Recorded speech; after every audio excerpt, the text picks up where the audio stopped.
recorded messages from school students and enthusiasts around the world. Is that what? Houston reports a good deploy to ensure no recontact with the International Space Station. Suitsat's orbit will decay in a few weeks, where it will then enter the Earth's atmosphere and burn up.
ISS to Houston, this is Commander Diaz.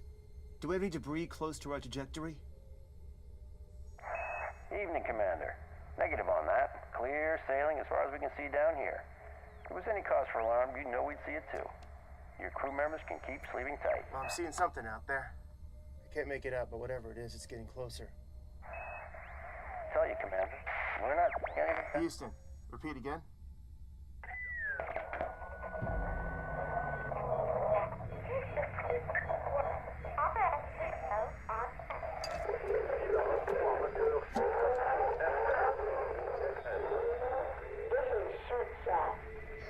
Can't be.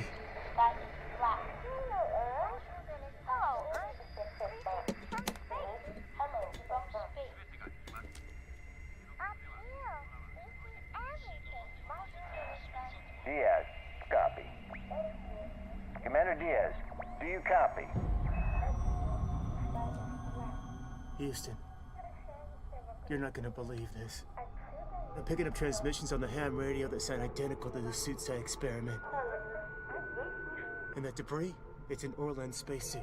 I'm not sure I'm hearing you right. Repeat that, Commander? Suitsat. I'm saying Suitsat. You're mistaken, Diaz. Suitsat re-entered the atmosphere and burned up years ago. It's impossible. Yeah, I know it's impossible, But I know what I'm saying. It's Suitsat. It's come back. And it's not just in orbit. It's headed right for the ISS. Commander, you're not making any sense. Say that again? Commander. Commander. You need to try Up here, the sky is black. Up here, the sky is black. Up here, the sky is black. I need to alert the crew.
Hello everyone, welcome to this week's news and community spotlights. We were at GDC this year and loved the opportunity to chat with some of you, as well as unveil some big initiatives that we've been working hard on. We do understand that not everyone can make it out to the event proper, so we live streamed both our State of Unreal and the other tech talks from the theater, which are currently available on our YouTube and Twitch channel to view on demand. But if you're in a hurry, here's a breakdown of the key takeaways. Preview 1 for Unreal Engine 5.4 has hit the launcher with the full release coming in late April. 5.4 introduces a number of rendering performance improvements, including major updates to Nanite, such as Nanite Tessellation, that enables you to achieve far higher visual fidelity without making meshes larger on disk. Animation updates also include motion matching, a simple and efficient way to animate characters in game that has been used in Fortnite on all platforms since the Chapter 5 launch. Later this year, we will also release a free sample learning project that includes over 500 AAA animations created from high-end motion capture data with the locomotion and traversal dataset used in the keynote demo.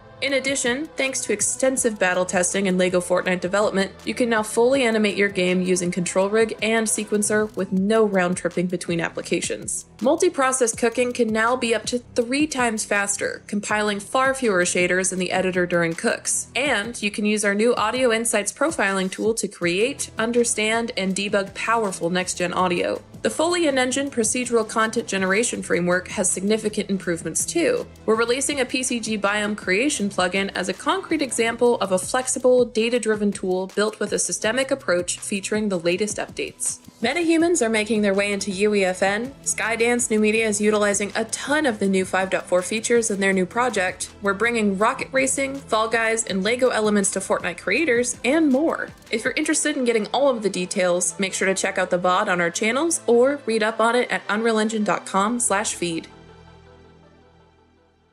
We're dedicated to getting you access to top-tier products from the Unreal Marketplace for free each month. Here's what's currently up for grabs.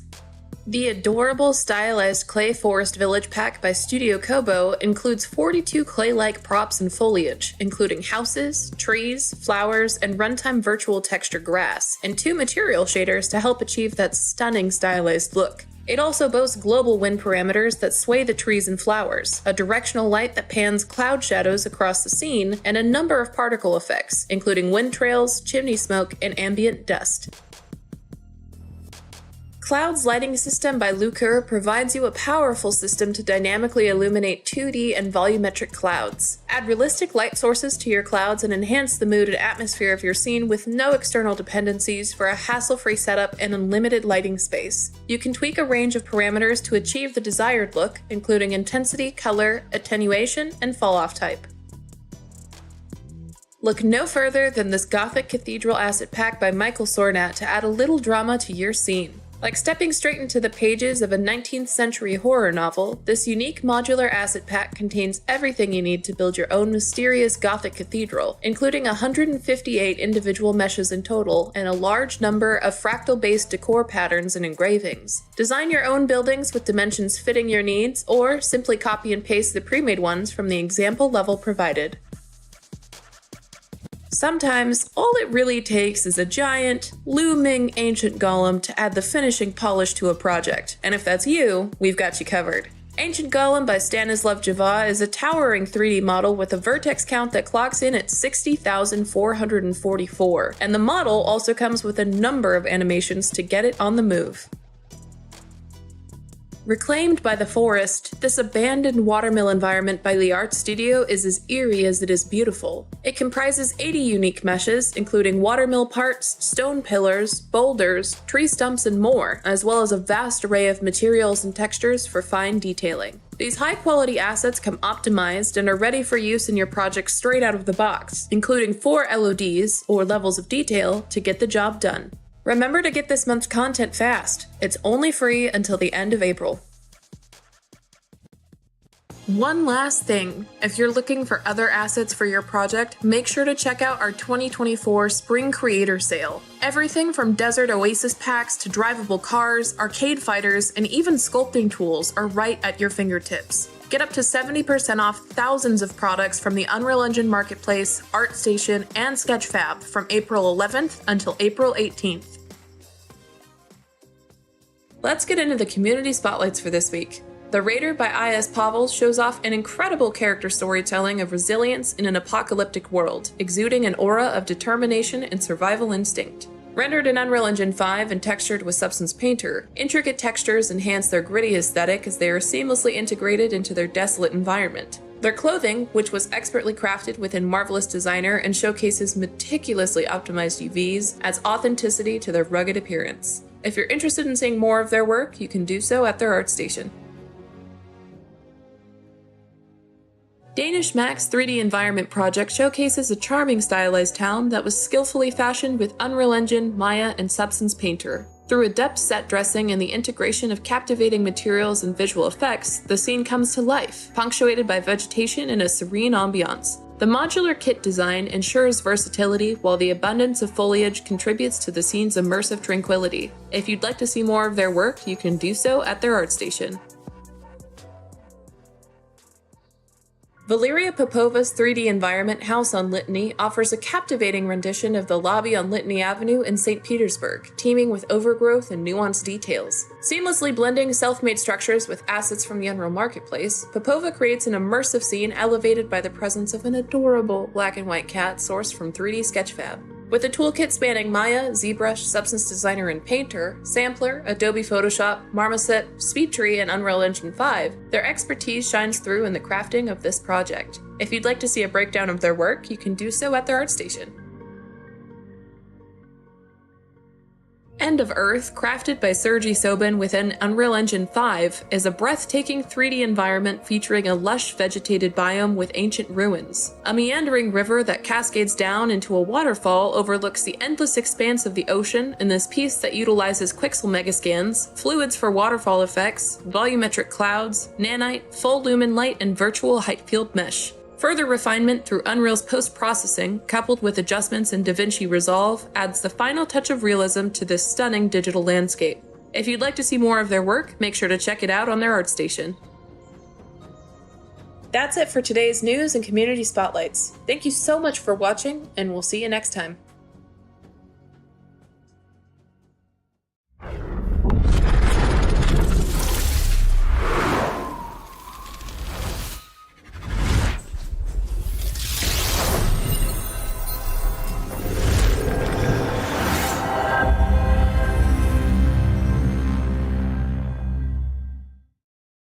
Hello, everyone, and welcome to Inside Unreal, a weekly show where we learn, explore, and celebrate everything Unreal. I'm your host, Tina, and today with me I have two absolutely wonderful, amazing guests who are going to be talking about really, really cool stuff that I am selfishly very excited to dig into because it's about some of my favorite possible mechanics and genres of things ever.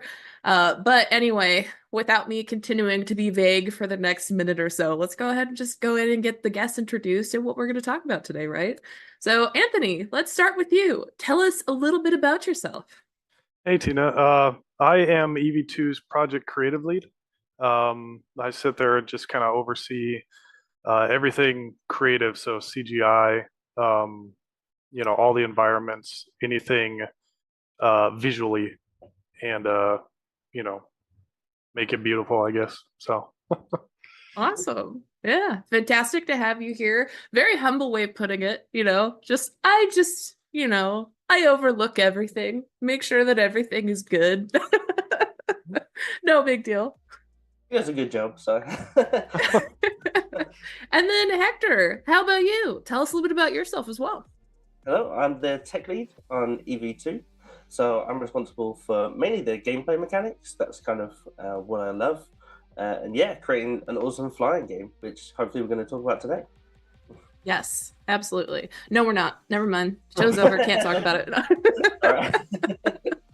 Yeah, of course. Please tell us, what is EV2? What are we going to be looking at? you want to take this, Hector? Cool. So EV2 is essentially. Okay. Oh, sorry. Yeah, go for it. No, you were. You were frozen for a sorry. second. So No worries. No worries. You're good. Go ahead. Yeah, so EV2 is a sci-fi flying game at its core. It's got PvE and PvP elements. So we're kind of just creating something where you can basically go into game modes, fight against other teams, have PvE events happening at the same time, and just offer players something really new and interesting that maybe they haven't seen before, or kind of the rest of the market isn't really serving to them. Especially with flying mechanics. So that the core of the game itself is this big mechanic that everyone knows, everyone loves, but they haven't seen in a form that's really just hit a home run yet. So yeah, that's our goal. That's awesome. I Obviously, I've had a little bit of a behind the scenes peek at some of the stuff that you've done. And what I have seen of it is incredible and fast paced and blood pumping. And there's nothing else quite like it in all aspects. So I would love to dive further into the actual project itself and some of the things that you've had to do to get it on its feet and get it to where it is now. Yeah, definitely. So I think it's definitely been a bit of a journey, and I think I should probably start off by saying it's fairly early in its journey. I mean, we last year we were basically a very small team, just two of us, Anthony and myself, that had this kind of dream. We'd been working on flying games for quite a while, in different kind of areas, and when we sort of found each other online, we decided that we kind of wanted to just show what Unreal Engine could do, and I think in the past, it's been where particular game engines haven't been able to cope with the things that flying games, the challenges that flying games present, or maybe they've had to scale down the quality because flying game presents those unique challenges. We thought Unreal Engine, especially Unreal Engine 5, could actually we just kind of wanted to showcase what a flying game could potentially be because we wanted to see that in the world. Again, it's something that's been tried and it just hasn't quite hit the mark. So we just kind of wanted to take the best technology that exists and put it with a really awesome mechanic that we wanted to see. And honestly, we didn't really mind whether it was us, whether someone else that developed it. We just kind of wanted to show the potential of the engine in doing it. It sounds kind of crazy to say that. We're game developers. We just love making stuff.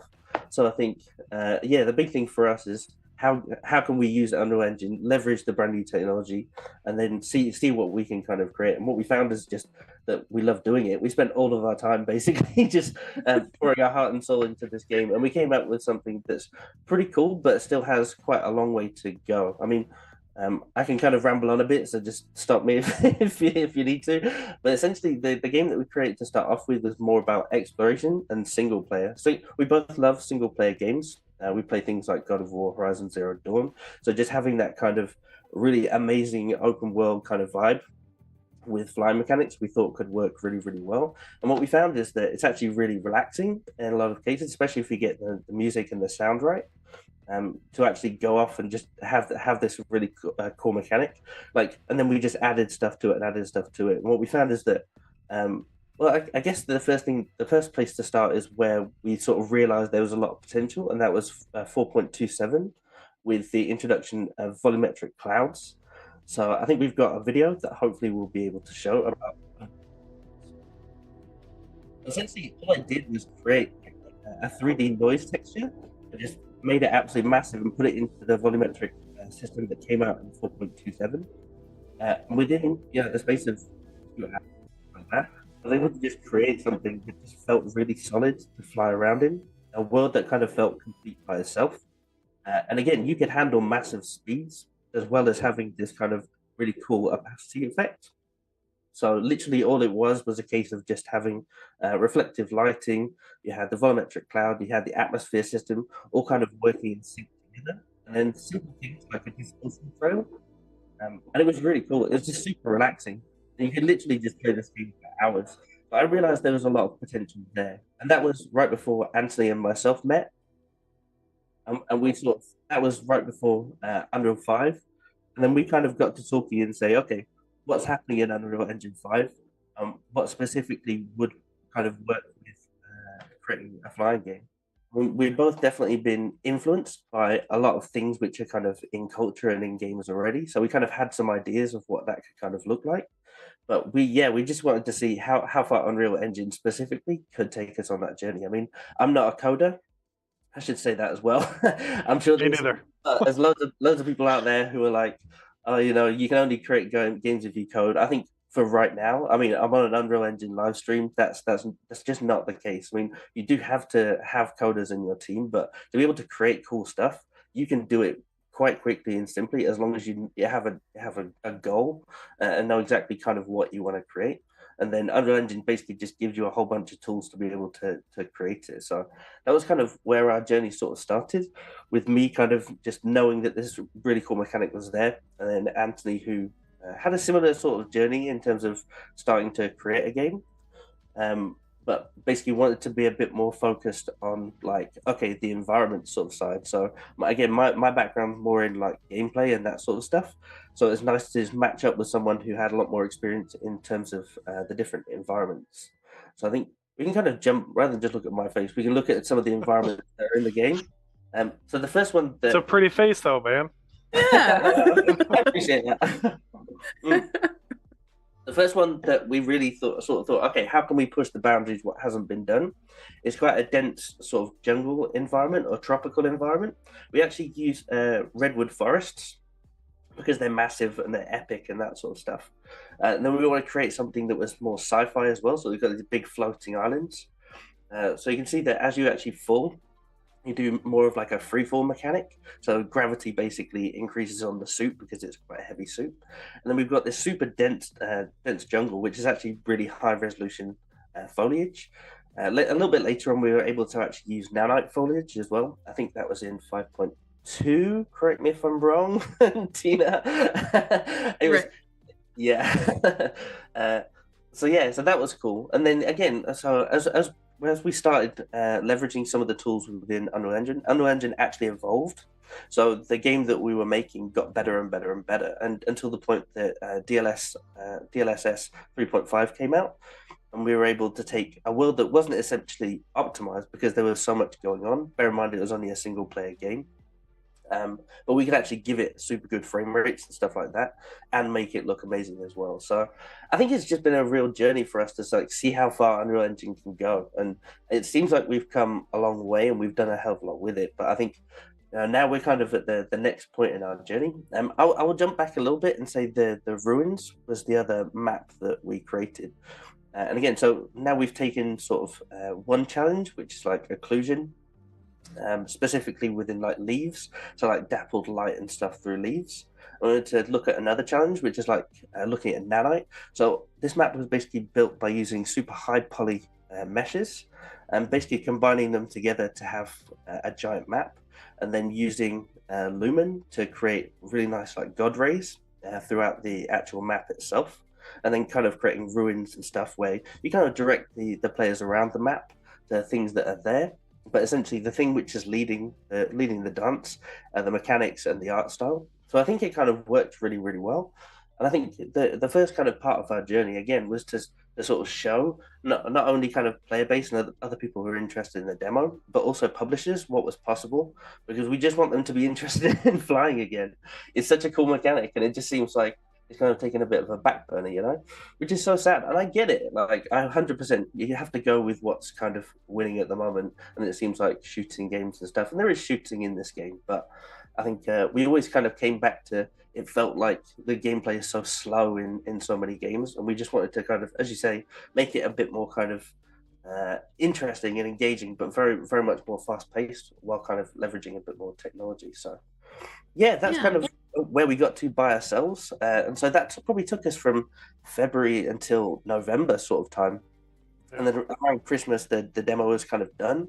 So we then, Anthony was working with another company who were based in Europe. And they were setting up a platform, and they were basically interested to say, okay, look, we have a platform, we have developers who are working on games, mainly in Unity, but we want to know, okay, if we did move into Unreal Engine, which we haven't got a lot of developers who use on a day-to-day basis, what could be achieved, which is kind of where we sort of started off. So again, we were still a fairly small team. There was only two of us. We worked with other people occasionally if there was a specific thing that maybe a knowledge gap that we had.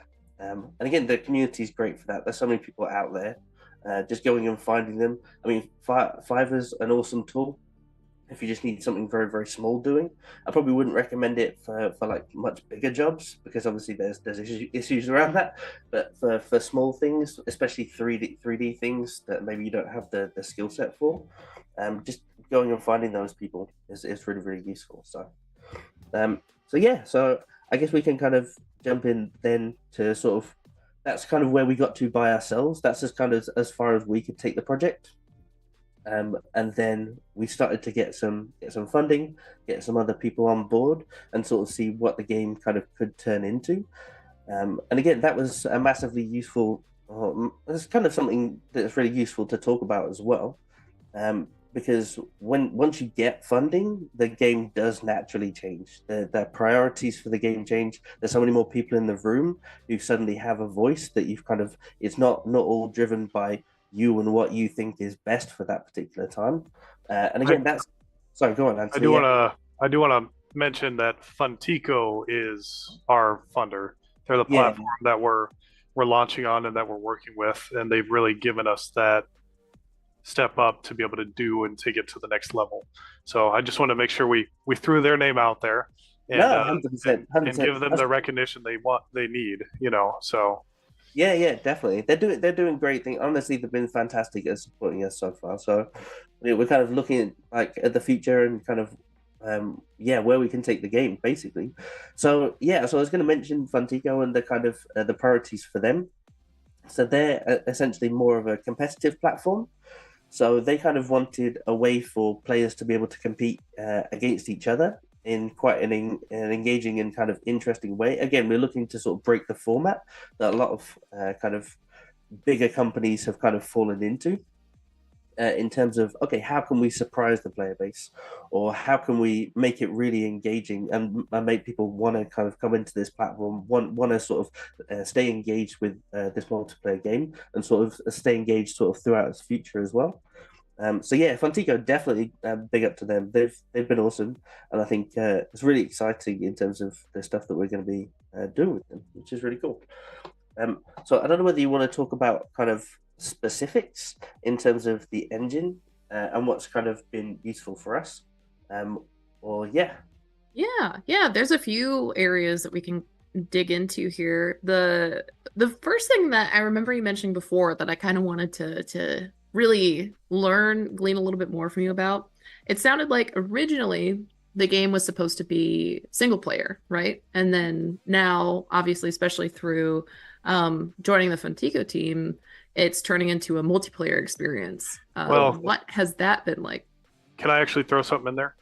Yeah, absolutely. So as far as the storyline and the original design, I had always built it to be a multiplayer game. Not so much the PvP as to where we're going as the main, but to go in with your friends. I mean, I have kids, and so I love co-op games, which games have really gotten away from is just, sitting on the couch with your kids and firing it up and playing a game. You can't do that anymore. You have to have, everybody have an Xbox or everybody have a PC in order to do it and be in a different room or across the country, and so it was originally built to be a multiplayer game, kind of like a, Destiny 2 style or Anthem style, to, sit there and co-op. There we go. I couldn't think of the word. But because of the funding restrictions on being able to build a game like that, it was just me and then me and Hector. And so we switched it to just show kind of a slice for the main story, because a single player mode is a lot easier to build than the multiplayer and a lot more budget friendly. And so that's why we started out with the single player version, but it was and always has been going to be a multiplayer. So was the intention behind it. Yeah, the lifeblood of it was the multiplayer aspect for sure. I did also, I still want to know what the experience was like moving it over into more of like the PvP aspect of the game. But I did want to throw it back to you real quick, Anthony, because this was originally your brainchild, right? And I wanted to hear a little bit more about the process behind you coming up with this concept and even just starting the project in the first place. Well, so I'm a huge fan of, obviously, because we're getting a lot of references, Anthem, and it sat there and they had a great base and a great mechanic that had never been really done before. And then, and that was the flight mechanic. And so I sat there and really liked that mechanic, really loved flying around. And I know I'm not the only one. And there's just something really cool about being able to fly across the map and move around very fast. And so I sat there and took that and I created an entire story. One of the things that I actually started out doing is story writing, and I do, tabletop games. I'm a GM, and so I sit there, stories. I love stories. I love creating stories. I love creating the worlds and the environments, the people. And so that's kind of where I got my idea from. I built the story and then built everything kind of around it. So That's awesome. Yeah, I love that. And I have to give kudos to both of you for being able to take a mechanic like the flight one and really dive into it, because obviously there's so many unique problems that comes with movement that goes not just in 4 directions, right? Yeah. Especially like speed as well. I mean, and we'll probably dive into that a little bit later as well, but the idea of being able to go from one end to the other of a map in just a couple of seconds and be able to actually get the full experience of the world beneath you and around you. There's a lot of challenges that come with building something like that. Oh, yeah. About that real quick, if that's okay. So one of the things that Anthony was interested in, again, when we started, it was more about the exploration side of things, and kind of one of the first challenges that we thought is, well, what if people just fly across the map, as you say, that you put all this time and effort into creating all this amazing stuff inside Unreal Engine? What if they just fly over the top of the trees and never see any of it? So the first kind of place that we started was in terms of mechanics, was a battery mechanic. So what we wanted the player to do was have to run on the ground to create kinetic energy that they can then use when they were flying. And that's actually worked really, really well. But when we're talking about changing to PvP, that is actually a new challenge that we're going to have to face. We're going to have to face in terms of rewarding players for doing the things like PvP battles, as opposed to just the exploration side. So I think when it comes to kind of changing gears, there's so many things which need to be considered, and it goes right back to the core mechanics or even the gameplay setup in our sort of experience. So whereas when we were creating a single player game, you can pretty much have a lot of stuff loaded into blueprints or into a level. When you move into online multiplayer, then obviously there's a different setup in terms of being a server, but you also need to make sure that everything's really modular. So actor components have been massively useful for us, and obviously spawning things in at runtime as well. So rather than having an inbuilt, an inflexible ability system, now it's kind of use gameplay tags to basically pick out the gameplay particular mechanics that you actually need. You spawn them in and then you call them as and when you need to. So you're basically using one actor, and then as and when you replace it, you basically get rid of that actor and you start using a different actor. It's kind of a different sort of mindset and approach. And in terms of what Anthony was saying, I mean, and in terms of it being wanting to be an online co-op, I mean, my experience with multiplayer was fairly limited. I think that's quite important to note, is that once you set out on your Unreal journey, you have to start somewhere, and most people start with single player, and that's okay. That's perfect. I think every single person does it. No one goes from naught to grandmaster. There's a journey involved. And I think for me it was kind of, okay, can I do local multiplayer? Yes. Okay, perfect. And then you have to realize where your limits are as well. And I realized that my limits in terms of coding and multiplayer were I needed someone else to come onto the team to help that. So we recognized, okay, we can use Unreal Engine to create this real vertical slice, but let's not actually try and do something that we know is going to fail or is not going to actually do what we need it to do. We just had very clear expectations that the demo was the thing that was going to help us reach the next step. It wasn't the next step. So now working with Antigo, where we can bring in someone who's a specialist in multiplayer, works 5 days a week. Literally, his head is thinking about every single variable that goes into the game. My brain just doesn't work like that, and kind of just making sure nothing's overlapping and all that stuff has been massive for us. So. And then, so now we're moving to dedicated server environment as well. So we kind of switched to this more modular design with actor components, which again is something which we'll probably replicate in C++ as and when we want to optimize. But for right now, it's kind of perfect for getting it online, testing, moving it into a dedicated server environment, and then basically creating the interesting game modes. I mean, the thing that I think is really important to say Because the reason that I use Unreal Engine is because I can create things quickly. I mean that's it, right? I can put together a game mode, I can put together character movement, I can put together inputs and all these kind of jigsaw pieces quite quickly and show you how it should be.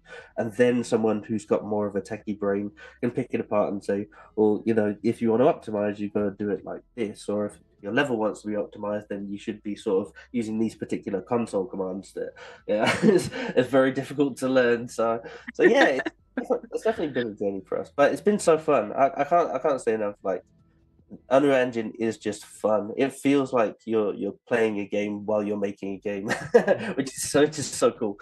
Like whereas with me with code, it feels like tearing my hair out. So you know,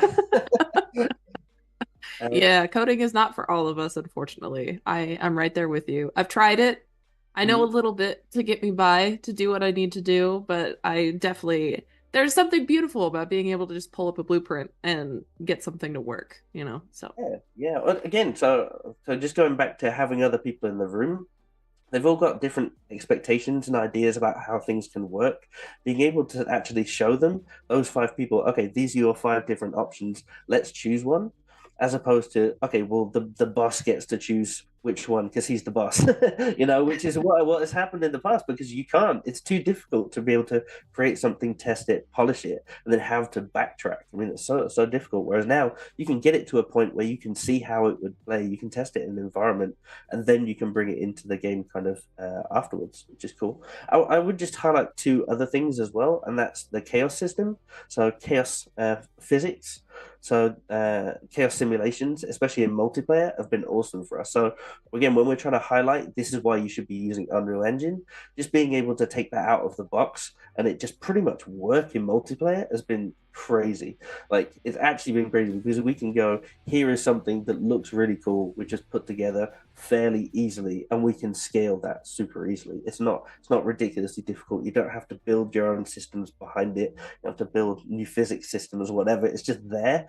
I mean, that's kind of crazy to me. So and yeah, cloth as well. Obviously, flying in capes and stuff and making that seem more realistic. Super cool. I love Helldivers as well. They've done capes really great at the moment. I know they're in Unreal Engine 5 as well. So yeah, props to them.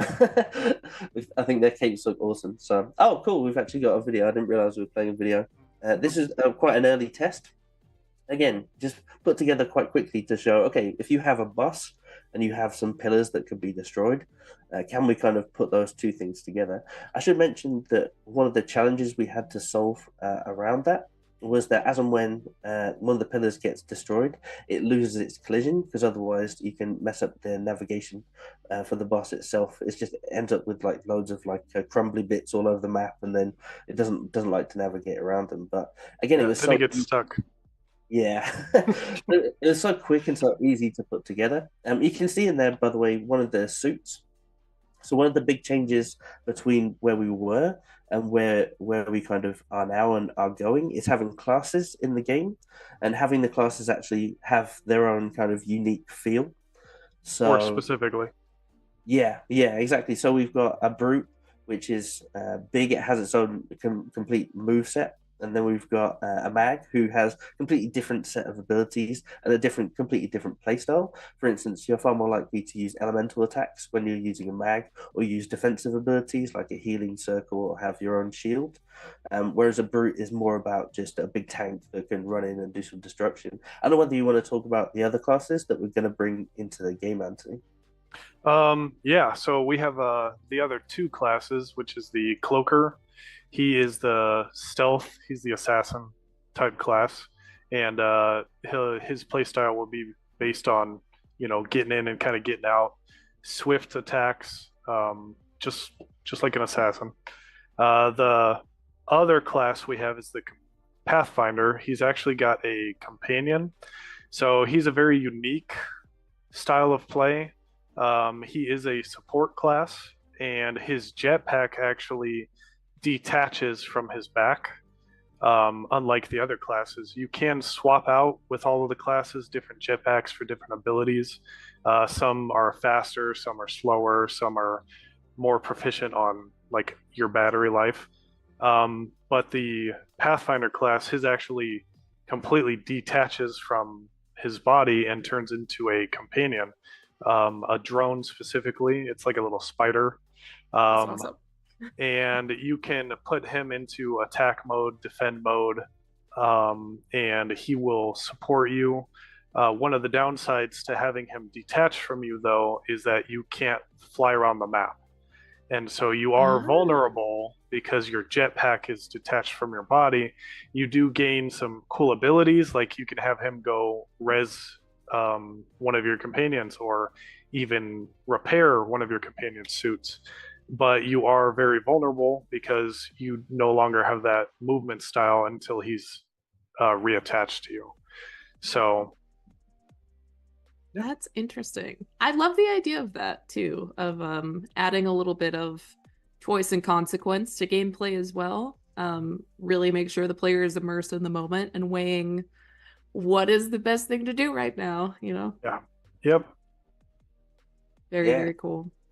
So I can probably mention another mechanic that we're working on as well at the moment, which is really, really interesting. And again, props to Funtigo. They've been such a powerhouse of just bringing ideas to the table. They've been working in the games industry for such a long time that it's nice to just be able to, they go, here's 5 ideas, and us just go, okay, how could that work? You know, so one of the ideas, for instance, like Anthem is a classic example. If it's very, very frustrating if you die on the battlefield and no one resurrects you. Very, very frustrating. No one likes sort of not being able to move their character. Yeah. Well, we added a bit of like a revenge mechanic where you can actually choose to resurrect as a monster for the boss who's actually spawning down on the map at the moment. So you can actually choose to take out other players if they're a bit lazy and decide not to resurrect you. Silly little mechanics like that, which are so easy to do and so easy to achieve, but it's more about, okay, what's interesting or what's really frustrating to the player, and how can we just add a new mechanic around that? So it's cool, and it means that, you know, there's consequences to your actions, which is always a good thing in games. Well, not as the case might be. I think especially with multiplayer, that's kind of an interesting and ingenious way to handle that, because there's different forms of, even like, it's a huge topic in gaming right now in general, right? Is griefing, player griefing. And I think that is kind of an ingenious way around that, where you have not locked your player out of gameplay, or you haven't allowed other players to lock individual players out of gameplay. They can still be involved in what's happening, and maybe get a little bit of comeuppance on some of their treatment. That's very interesting.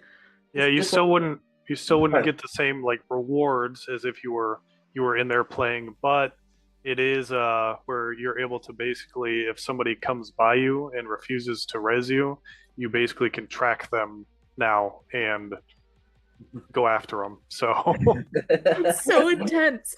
I love it. Revenge mechanics, they're a thing now. Yeah.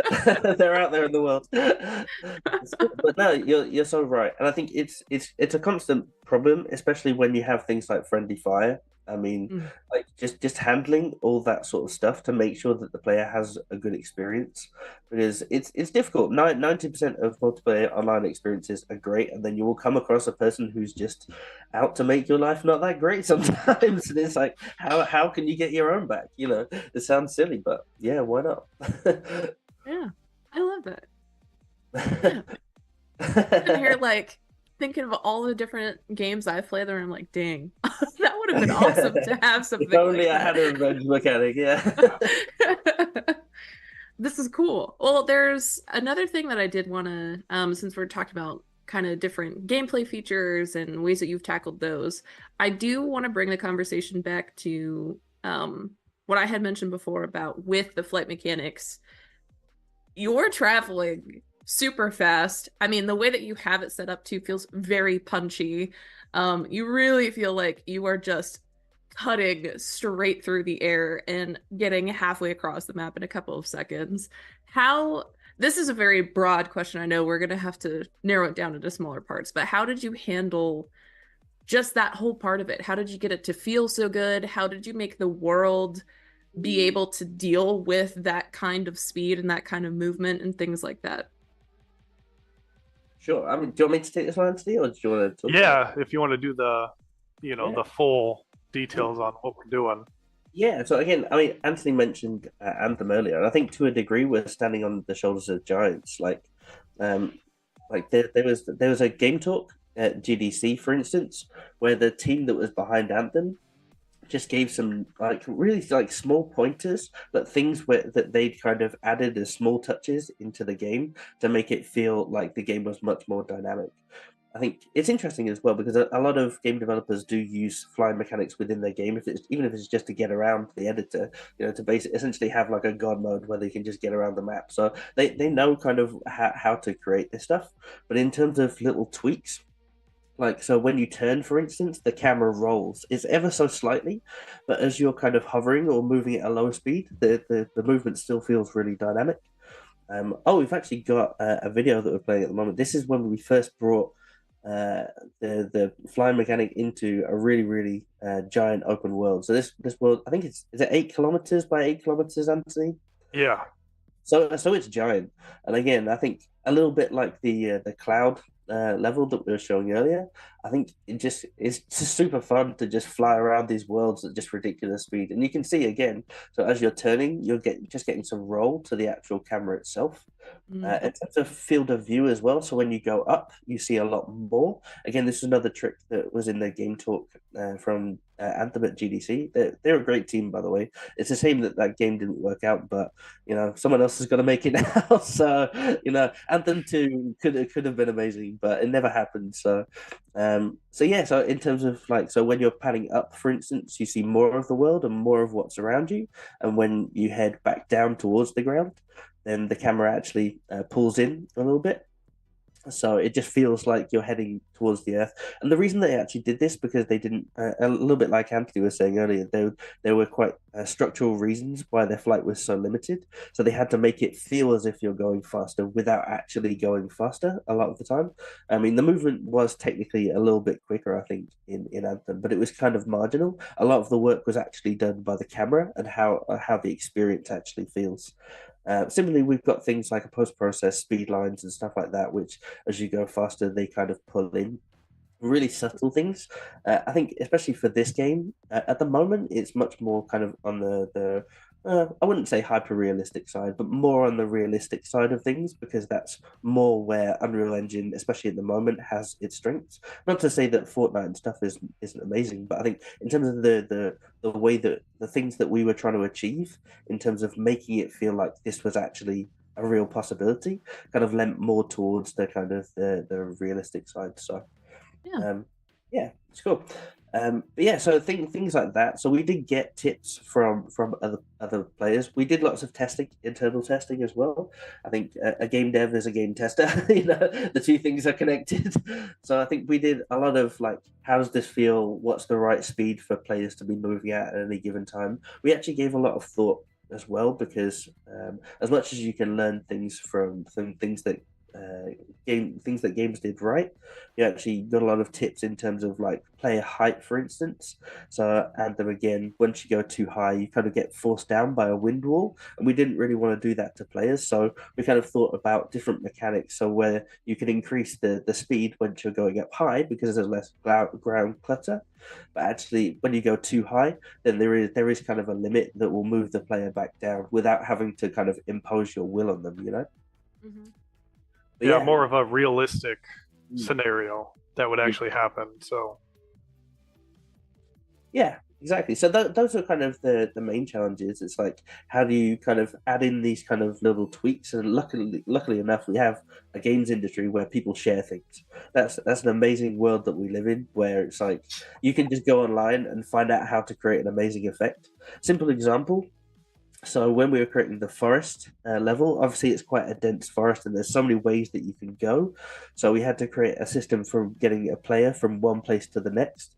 And just in terms of just creating an actor that used spline components with Niagara particles that could just lead the player through, a little bit like you see with Hogwarts Legacy. Where for younger players or players who are maybe not quite as interested in exploring every single crevice behind Hogwarts, they can kind of just get led to the place that they actually need to be going. So just being able to create those effects and go on YouTube and just find someone who's able to create those effects, put them together yourself is really, really cool. You don't need to have that super special effects artist there. Although hopefully that is kind of where we want to go. We want to have someone who's a bit more dedicated to the special effects side because that's going to be massive for us. And obviously, with Unreal Engine evolving, as I say, the special effects will become a bigger part. I don't know whether Anthony, do you want to play maybe the video of the kind of suit up you were talking about? That's kind of related to special effects. I don't know whether you've got that loaded up at the moment. You want me to play that? Yeah, if you want to. I mean, it looks great. I think it's a simple example of just like how special effects can just be used like really easily and well within a game, right? Yeah. Okay, so I have been, making some stuff for future, and we wanted a kind of a suit up effect. And so I've been putting this together. We threw it on you all of a sudden. Yeah, right. Sorry, I wasn't that's my fault. expecting. I had the game prepared to showcase, not the. Oh, okay. So can you guys see that? Yep. Okay. Yeah. So this is something I've been working on.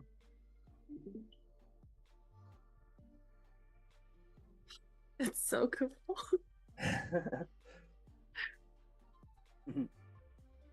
So yeah, so I think like nanite meshes. I think one of the original things we were talking about is a little bit like Iron Man when he has his nanite suit. Is like, is that possible within Unreal Engine? And we think the answer is definitely yes. I think that's kind of where we want to kind of end up. It's just making it feel like it's not necessarily a suit that you get into. It's just kind of part of your skin.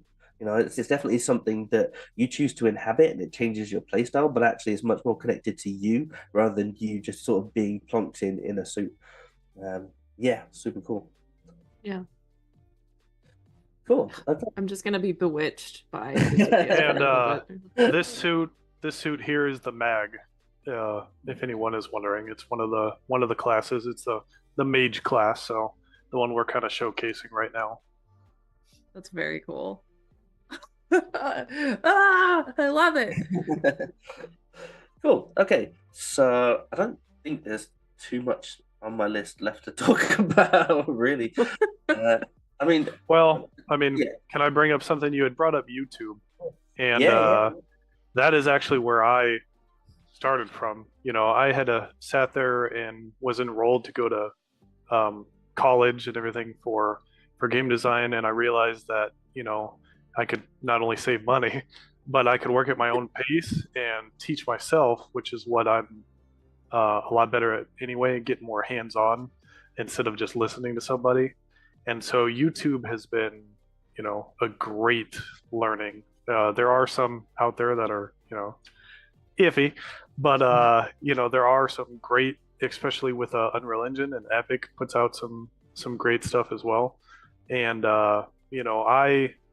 I'm not a full developer. I actually started all of this in my semi. So I was a over the road trucker for 7.5 years, and I had my computer in my semi. So I would work my 9 to 5, even though we worked 70 hours a week instead of 40. And then I would spend the rest of my time, another 40 hours a week or so learning. And that's where this project started, was over the road in the mountains. Hector would send me a file, and I'd be trying to download it over the internet with my phone. No, not while driving. No, not while driving. But it would take 24 hours just to download a 2 gigabyte file. And so but that's where this came from, and that's another reason Funtico really moved me from that and allowed me to stay home and do what I love. So I do love driving too, but this is a great experience for me. So yeah, and I feel like that really shows the idea that anybody, if they're interested in doing something like this, can. The technology is available. As well, you need a computer, I guess. We should start there. But as long as you meet that baseline, you can really do something like this and learn. Also, like you were saying, Hector, because there's tons of resources available now online.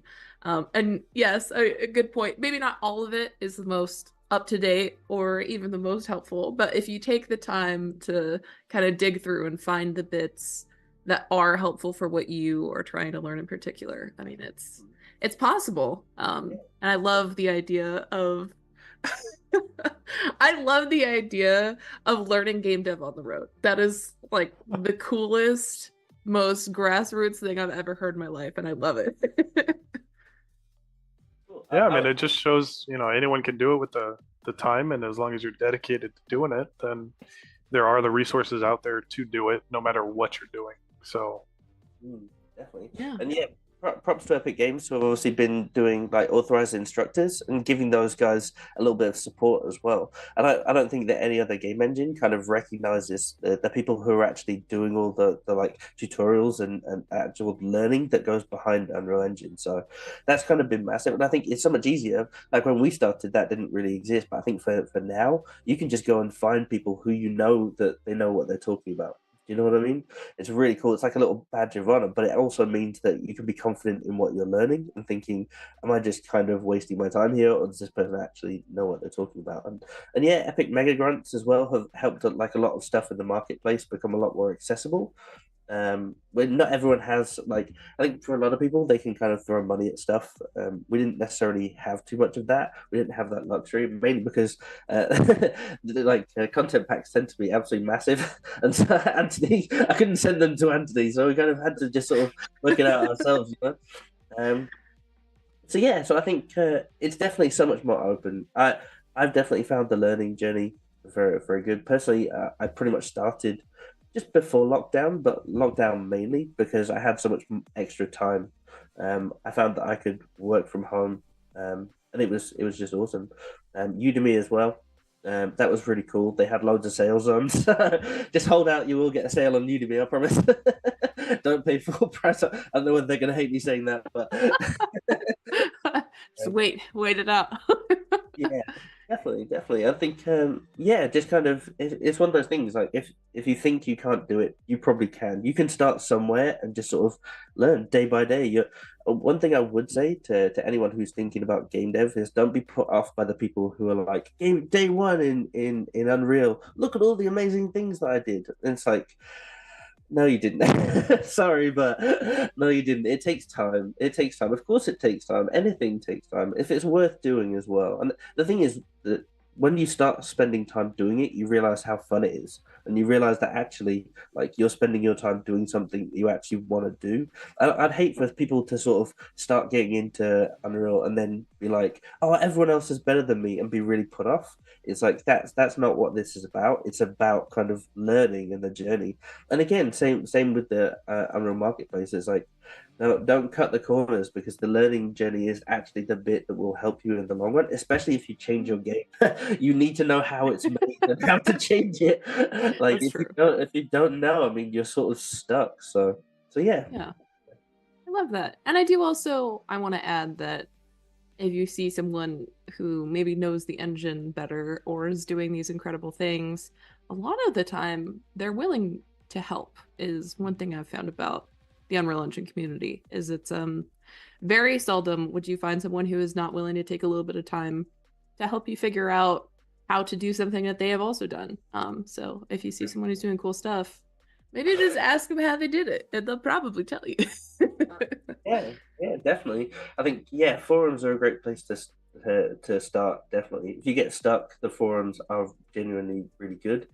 I think it can be a bit frustrating. You want to get that kind of quick answer to the question, but sometimes not everything has a quick explanation. You kind of do need to just post it, wait for other people to respond. That's my only piece of advice when it comes to that one. So yeah, absolutely. So I do know that, Anthony, you have the character put into a little scene so we can actually see some of the mechanics and stuff at work live. I was wondering if you wanted us to pull that up and we can just kind of see what's going on in there. Yeah, sure. So this level is just kind of, some abilities, and it's just kind of like a little test level to go through different abilities and mechanics.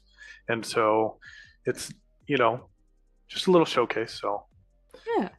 All right. So right now we have the mag and he does have the chaos cloth physics on his cloak here. And we have all of these different little abilities that we'll have through here. So we have like a different barrier shield that you can go and it'll create a impenetrable shield. Oops, wrong one. Sorry, that was a grenade. There is the shield. Develop this game, right? Yeah. There's the shield. A shield and a have, grenade have slightly different vibes, but yes, just a little bit. We could have an exploding shield, and then it would be a grenade shield. Exactly. So that one's an impenetrable shield that will block attacks. Will also block you from going through, as well as enemies coming through. And then we have like a healing zone as a shield. These are all we're calling them utility abilities. So we have ordnance abilities, which are your attack abilities. So missile launchers, all of that, homing missiles, lasers, all of those are your ordnance abilities, your attack abilities. These are your utility abilities, anything that's really helping you or your teammates. So that's the healing, and then the regular shield. We have a deflection shield, which is mainly for the brute, which we all have like a dodge mechanic for each class. So the mag has a teleport ability, so I just did it there. It's a directional teleport, so if you push forward, you'll teleport forward. If you push back, you'll teleport backwards, and then to the right, to the left. You can also do that in the air as well. So flying.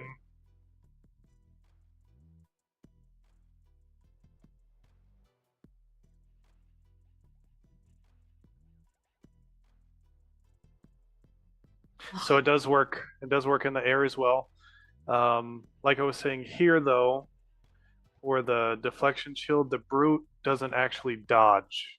So one of his abilities is he kind of throws up this kinetic barrier that will reflect damage onto the enemies, as well as he'll eat some of it, but he'll be able to reflect some of it as well, depending on how well you can dodge and your timing on it. So yeah, so we have that. We have some of our ordnance abilities. We'll come over here. Maybe show the rock rain one. Rock rain. That's quite difficult. Rock rain. There we go. Okay. So it's more like AoE at the moment. So you can basically. So you can place a skill down and then basically run off. It's E. Yeah, I am not a computer and mouse player. I am a keyboard. I'm in a. I literally had to put in gameplay support just so that you can help me first. Yeah. Cool. Okay. So yeah. So again, like the main thing for us was just make sure this was all super modular. So again, where we had it before, where you could pretty much have inputs that existed on the controller and then call things on like the player character blueprint, wasn't really viable for multiplayer. So everything has to be kind of spawned in when the player gets first possessed, and that's all managed by gameplay tags just to keep the actual the amount that you're calling into the game super low. Gameplay tags have been really useful. Apart from anything else, they make it so much easier to select stuff rather than having to actually type in text. You can basically just pick from a whole bunch of gameplay tags and stuff like that. So yeah, super cool. Big shout out to gameplay tags. If you're not using them, definitely go and do some tutorials on them. Make your life a little bit easier. That was the politest. If you're not using them, do. Yeah. Yeah, gameplay tags plus data tables is a powerful way of using Unreal Engine. So yeah, definitely get involved. This is awesome. Yeah, it's cool. I think each class. So we've only created 2 so far. We're kind of working on the other 2. I only finished 2 so far. So they've all kind of got their own challenges. And yeah, it'll be really interesting to sort of see when they're all kind of the game kind of is fully complete and all kind of comes together. We're kind of looking forward to it. Sweet. Definitely. There were actually, if it's okay, there's a couple questions about potential milestones, if you have them, that have come in from chat. And only tell us what you can talk about, of course. If any of it is like, Yeah. can't We've talk been about that in yet. silence. The thing is, especially when you're talking like about games and milestones, it's so difficult because no one has a crystal ball. It would be lovely to say this is exactly when this is going to happen, but the fact is we don't want to make promises that we can't deliver on. The second that we can promise specific things, we will always deliver on them. That's our goal because we know how many times the game people in the gaming industry, people who have made pre-purchases and stuff like that, how many times they've burned, and we do not want to do that. I just want to make that very clear. That's not our goal in any sense. So we kind of want to make sure that we're promising and then over delivering on that. And again, I think the main thing to realize is the game's got to be good. It can be done faster, but if it's not as good, it's like, what's the point in doing it faster? You want to play the best game, right? I think a lot of games companies have just sort of stopped even saying when their completion date is. I think there was a showcase. We were on a future games showcase a little while ago, and one of the the notes at the end say it's ready by X date. It just said it's ready when it's ready. And I think that's kind of a bit oblique to the point, but yeah, in a way, we just want to be able to focus on making the best game possible and making sure that experience is the experience that we want to be putting out in the world. And Funtico again, they've been fantastic in supporting us and understanding that they've got experience in games. They know how things go. That you set milestones and you try and achieve milestones, but actually, like things might need revisiting, things might need reworking. Something fundamentally needs to be sorted. So there's no point necessarily in trying to sort, especially when it comes to people and putting their word out there. We just don't want to basically just promise things that we can't deliver on. I think is the long way of saying I'm sorry, but we haven't got a milestone in terms of release just yet. Yeah. And that's totally understandable.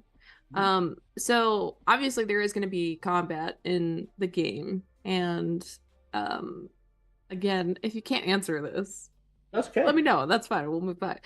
But is there plans for also aerial combat as well? Because obviously we've seen the one enemy in the chaos example that was running around on the ground. So are we also going to be fighting Yeah. midair?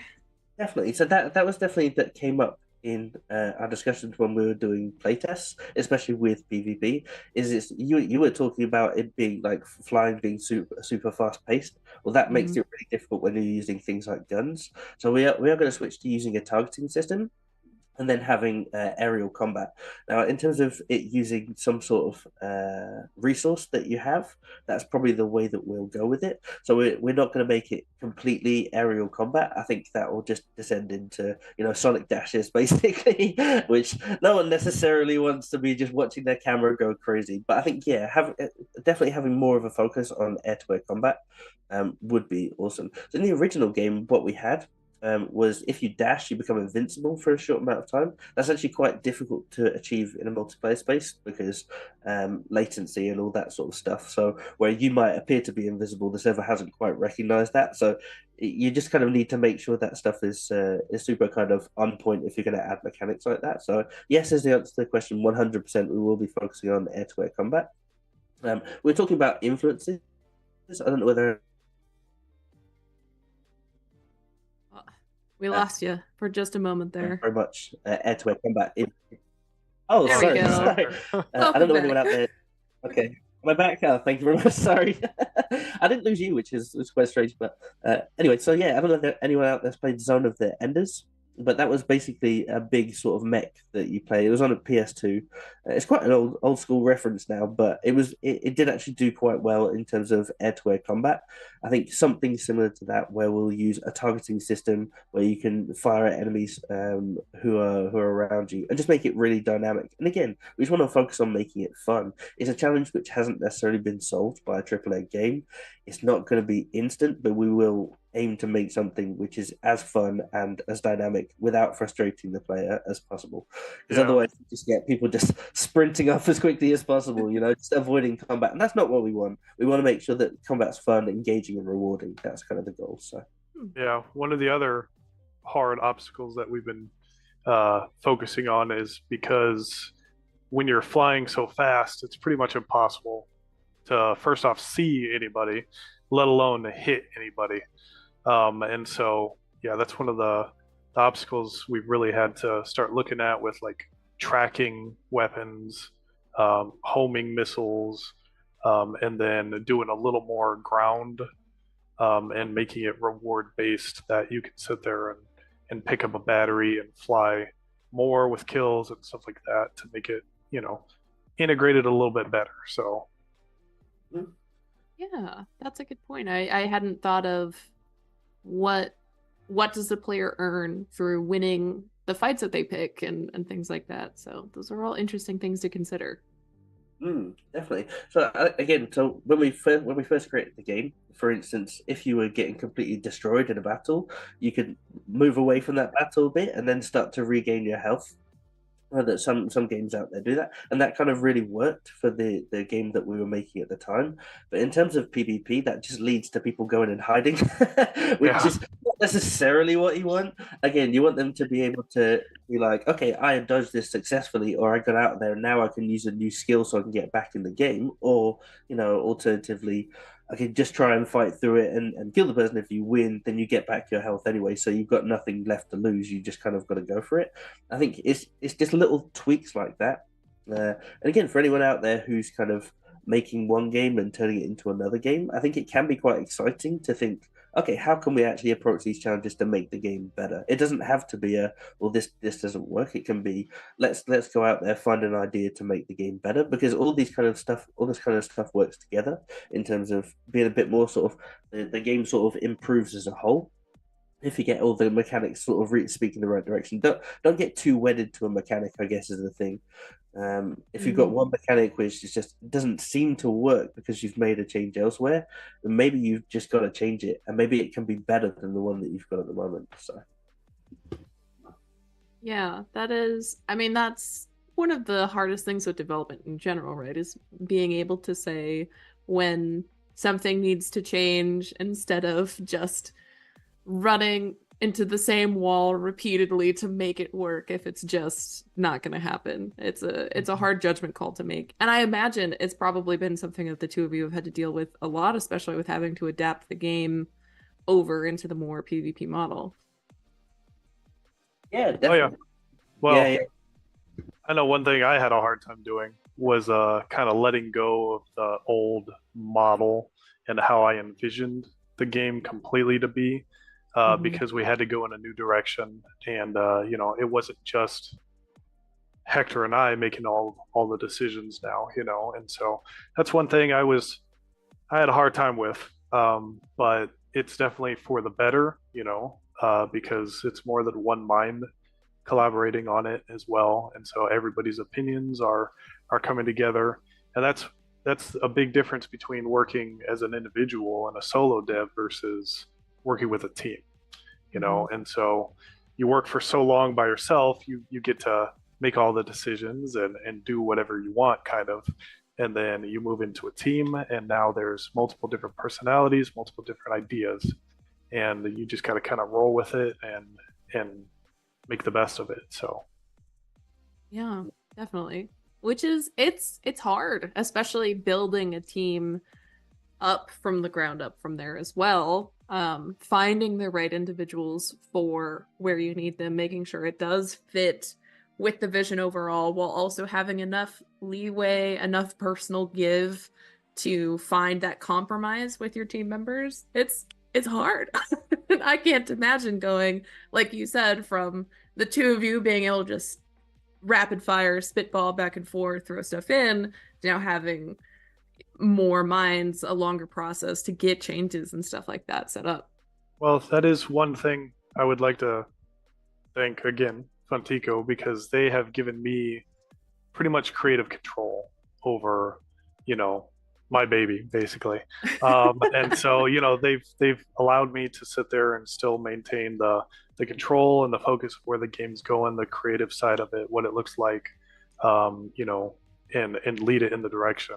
And so I'm That's very awesome. thankful for that, because I know a lot of times when you're picked up by other companies, they'll sit there and be like, no, well, you got to do this, or you're kind of poop out of luck, so Yeah. Yeah, it's definitely been cool. I think just getting used to tools as well. If you don't work in a big team, and even things like repositories and stuff. I mean, I come from a digital background, but I think just kind of getting used to how that works within like a framework of a bigger team, it's a learning curve. And I think the quicker you can get on that and start getting used to the tools, the better. Or put someone in charge who knows how to use them and can train the rest of the team. I think that's it. Get the right person as quickly as you can. Not me. I have horrible luck. Every time I touch a repository, something happens and it breaks. So I've let the better man do it. So. I feel that. I feel that spiritually. I can't even. There's been a couple encounters I've had with repositories too, where I feel like all I can do at the end of it is just say I'm sorry and let everyone else. You just look at it and it breaks something. Like I didn't even touch it. So yeah. I just pulled it up. I didn't even click anything. Exactly. I didn't even go into it, and somehow everything is checked out. I have no idea. Nobody can push changes. Everything is on fire. I've never even seen that file before in my life. I don't know what happened. It's okay. We used to use it. Oh, you broke up again. We'll never know. 1 sec, buddy. You broke up. Yeah, I was gonna say trust the people who know what they're doing. There we go. Okay. You're back. Maybe you can just talk for a while. It literally came up with a thing saying it's unstable. So, okay. Yeah, I can't remember what I was saying now. But yeah, you're right. Just making sure you were saying that we started with what, Perforce? Yeah, we started with Perforce. We're moving to Git now. But yeah, I think there is a learning curve, especially with tools and everything else that comes with teams. You don't necessarily know what the problems are until you face them. So I think having someone who can just be in charge, a little bit like Anthony is, just managing a bit more on the people side. I know, again, to start off with, it was far more of him being creative, but like there is definitely a requirement, especially as a game scales, for that person who can just be the central point and the central focus to make sure that everyone's communicating and kind of can share that sort of timeline behind things, just kind of keep everything moving. So yeah, it's been massively important to us recently. Yeah. There's a couple of questions that we've gotten from chat throughout this. If y'all are open to answering just a few of those real quick. Yeah, of course. Awesome. So one of the first ones here is... Let me find them. I'm like, are you ready for questions? And then I don't even have them ready. So all of the animations that you have had to use, were any of those from the marketplace, or have you had to make everything yourself so far? So yeah, go on. Yeah. So we started out with I think where every game dev does, with the marketplace. We have now evolved from the very first project to using everything. Like I have a mocap suit here. I don't know if you can see it hanging up over there in the back, or a Coco suit. And sure can. And so we've really been able to sit there and more customize everything, all the animations, as well as the environments, as well as the suits. All of our characters are completely customized. You can't find them on the marketplace anymore. But yeah, definitely the very first ones we we used marketplace assets. The very first suit was kit bashed from a couple different suits, a couple different characters to give it a unique look and feel. So it's awesome. Yeah, it was cool, and I think like we did end up creating something unique, especially with the suit, and that's kind of where we wanted to go. And again, as Anthony said, you have to start somewhere. No one gets to the point where they've got a mocap suit, they've got an animation team. Like we were kind of using what we had to basically put something together that we knew would kind of showcase what we wanted to showcase. I think in a lot of senses, like pretty much all the animations within the game will probably get overhauled. as we kind of go on. But so will everything. Again, we're kind of at the point where, yeah, fantastic, we're at this jumping off point, but we're kind of still getting up to speed and making sure that everything is kind of more in the AAA aspect rather than kind of where it's been. So yeah, it's a journey. And again, like it's one that we're very happy to be on and kind of work on. So yeah, it's super cool. But yeah. Absolutely. There's absolutely no shame with using marketplace assets, obviously. I mean, we encourage it heavily. I personally feel if someone has already done the work, there is no reason. Not everybody needs to make the same chair over and over and over and over again, for example. I think it's fine for everyone to share and be able to make things better and faster collaboratively. I think it's also a great tool to help support other devs as well, so yeah, marketplace is a great thing.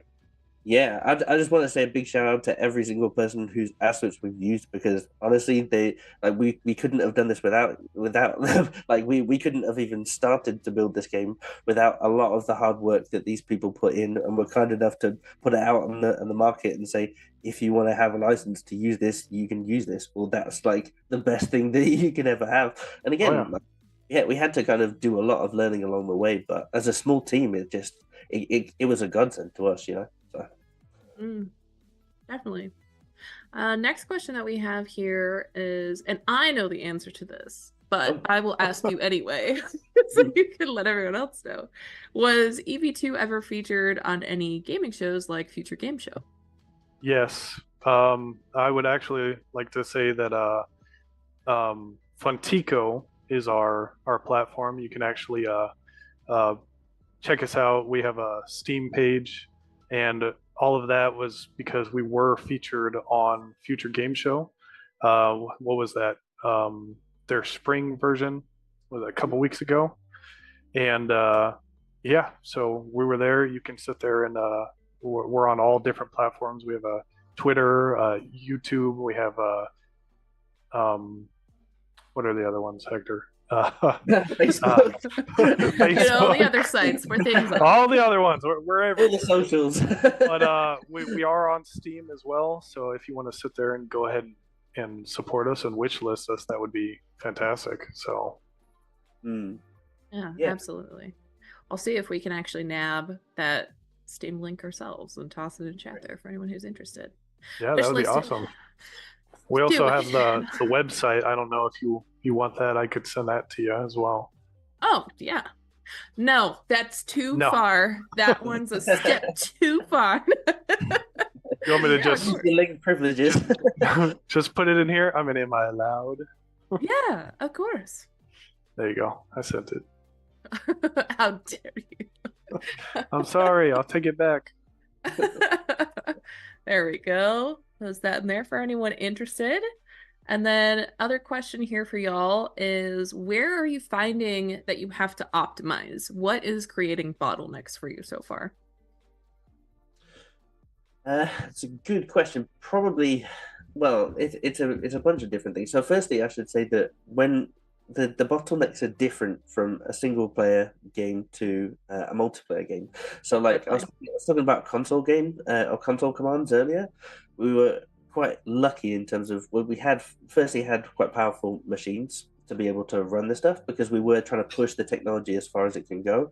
And something like the DLSS 3.5, the NVIDIA, kind of helped us boost frame rate and get optimizations that maybe we wouldn't have been able to achieve ourselves. So in terms of bottleneck, they tend to come down to textures a lot of the time. I think, especially if you're using, as we started out doing marketplace assets, they want them to look the best possible, which means that the resolution is just kind of off the scale. So again, being able to go to YouTube and just look up optimizations, there's actually a really good course that was from Epic Games about optimization as well. It's really, really useful. So for us, like setting maximum sizes for textures to lower resolution, especially normal maps, like you don't need a 4K or 8K normal maps, is not really required. And then, yeah, so it's mainly textures. We also use a lot of virtual textures as well, which kind of, again, was something which kind of came along as we were sort of developing. I think we were quite lucky because we sort of saw these tools come out and we're like, oh, we can use that. let's bring that more and more. I think we definitely did have bottlenecks when it came to lower end machines. That's the first thing to say in terms of our development. Oh, sorry, I thought I'd lost you for a second. Oh, you're still there. Okay, that's all right. Yeah, so we definitely had bottlenecks in terms of being able to get higher frame rates on lower end machines. And that's something that we've definitely been working at for multiplayer. We know that not everyone who plays multiplayer, especially, is going to have that higher end frame rate, which is why we wanted to make everything particularly modular. So we've been working on a lot of the kind of textural bottlenecks and kind of scaling things back so they still look really good, and we're still empowering the game through the engine without having those kind of the same sort of bottlenecks that we're seeing.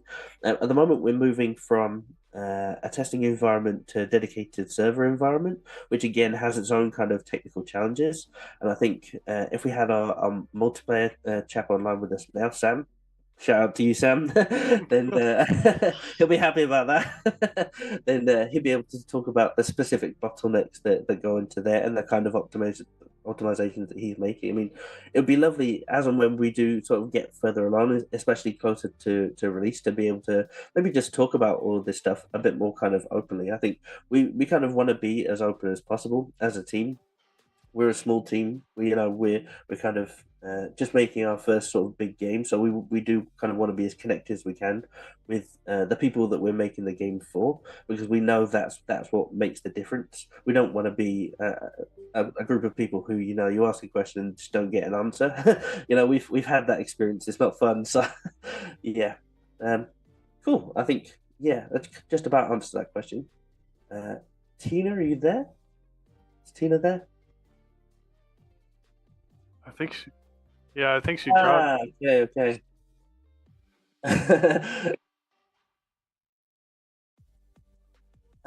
Common UI is one that we've just added. It's not something that comes up in a lot of tutorials actually, but especially when we're thinking about cross-platform, then it's been massively cool for us to be able to just maintain style throughout different UI elements. Obviously, as we're adding more and more menus and stuff like that, just having kind of a template that you can use, it's definitely been quite cool. So I definitely, Hey, Dan. Yeah, gonna get Just to let you know, it's coming through your speakers as well, so it's getting an echo. Okay. Yeah. The man behind the curtain. Yeah, I think that's okay. I could still hear it, but that's all right.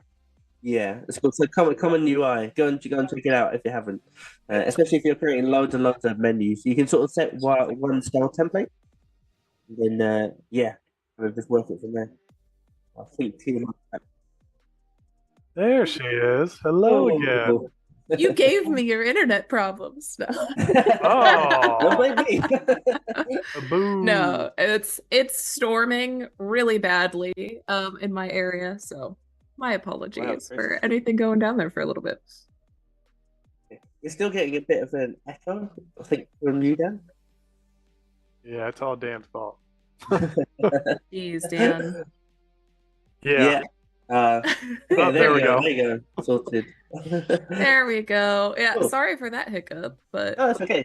So Dan just asked whether there are any other tools that we were using within Unreal Engine that we hadn't mentioned, and I just said about Common UI, and it's really cool. It's not something that gets featured very much, but especially if you're designing cross-platform stuff, all the kind of tools to be able to build in like all like the back end, so the navigation and stuff, is all there within the engine. You just have to activate it. So I think it's a plugin. You go and activate it, then you have like a Common UI class, which basically means that it will work out the presets that you've got for all your inputs, so you don't have to do all that stuff manually. So again, another reason why I love Unreal. It's just there. You just need to know where to find it.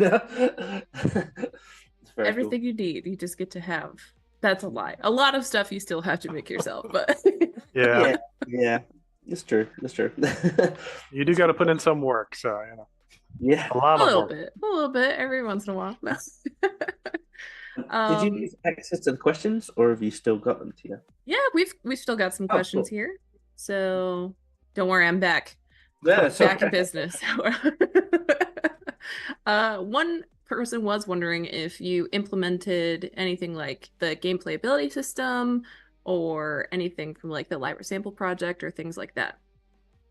So the Lyra sample project, we use some of the visual effects. So when you get damaged, for instance, and that was just because it's a really nice system, and a little bit like you were saying, someone's gone and invented a really nice wheel. Let's go and use that wheel. Same with the damage pop-ups. Eventually, those will be. Again, we're literally bringing on visual effects artists now, so all that stuff will be phased out. I mean, I do like the Lyra stuff. Um, but I think it's one of those things. Once people have seen it enough, it needs to feel like it's got its own unique thing. I mean, a big thing for us that we're kind of working on at the moment is the core solid art style, and that goes from everything from UI to visual effects. I mean, in a lot of cases, I think we've got some of it down, but we still have gaps that we just need those kind of perfect people to just kind of come in and say, "I'm going to own this." You know, that's kind of where we're at the moment. So. It's cool. It's exciting. It'd be great to see. Oh no. Give We're him that back. trading. Oh, oh no. Yep. Oh no. Am I You're back? back. Okay. You're Okay. back. Yeah. If we give someone the, well, it's saying it's unstable again. I'm afraid. Yeah. If we give someone the creative freedom to just say, look, what could you do? You know, here's the rest of the game. How could you kind of have a visual effects language that kind of fits that? That would be amazing to us. I mean, that's the kind of thing. And again, once we've built this team, we can build more games with that team because we know how to work with each other. That's kind of the end goal with us. Is like, yeah, get to the point where we all just know each other and we can all just work together really, really well. And then kind of what does the future look like? That's kind of cool. Yeah. Yeah, absolutely. That's awesome. Let's Oh, see. I was gonna say just about gas, the ability system. Oh yeah. I did try. I did try and Only implement Lyra. that. I did try and implement that to start off with, but again, I'm not particularly code based, so I did have problems. So we ended up using an actor component setup instead. So, for instance, you have a health component, you've got a HUD component, and just kind of you can move these around. A little bit of a similar sort of setup to Lyra, but less based in code. But now we've got people. Oh no. There It's can getting only worse. be Oh. one. Like again. Oh, no. I'll tell you what it is. Loads of people have just come home and they're all using the internet at the same time. Okay, maybe Anthony can answer a question now. Yes. Okay. Yes. I think I have a question that could be just for you anyway, Anthony, while we figure this out. Oh man, no pressure. And if you don't know the answer, that's fine. No. I'm leaving. I'm leaving if I don't know the answer. Just turning off, letting Yep. Hector and I glitch back and forth. It's gonna be great. Fade into the background. For end goals of environments, are you planning on having everything built in a way that is focused mainly around combat and having cover and things like that, where the levels are built just for combat? Or are you also planning a story mode and or places for players to explore? So I have a huge story written. This was mainly supposed to be going to be a story mode, a single player, and I built it to be and expand from there the story. So the story starts out was going to as the single player mode. Now that's going to be rolled into more of like the history of the world that you can find out in game on how the suit is built. So I have the main character. His name was Everett Rowe. He actually sat there and pioneered the first suit, and we're using the guy from the first demo. That suit that we built, that is his suit. He is the first character. And so he actually comes from a post-apocalyptic utopian version of Earth that takes place 1,000 years from now. And they have like no crime. They've been invaded by an alien civilization, basically I can't think right now. Speaking is hard. too, I understand. too much pressure. But yeah, so it's a symbiote that comes in and sits there and basically takes over the host. And they started invading all of what's left of humanity. And then they're to the point where humanity does what they do best. We adapt. And so our physiology has adapted to make us immune to them over time. And so they're bringing in these other races now that they've dominated to come in and wipe out what's left of humanity. And so the main character has figured this out, and he and a bioengineer start going out and taking the technology from these races and building a suit to combat them. And so that's where we get our first suit. In the original, you were going to sit there and actually build the suit. So you would go through on your missions and gain all of this technology and actually take it back, and she would build it into the suit for you. And that's how you would gain access to your new abilities as you went and progressed through the story. And then eventually it would sit there and come to the point where you had and needed more people, which would bring in the multiplayer. And I have the storyline built where I had 6 DLCs set up already. Each crap. DLC brings in a new planet, a new open world, a new civilization that you can explore with different alien races. And you also gain subclasses because each planet has a power source. So like one of us a magic world with elves, dwarves, everything like that. Dragons, so you could fly around in this suit and get basically the equivalent of like a laser sword and fight a dragon.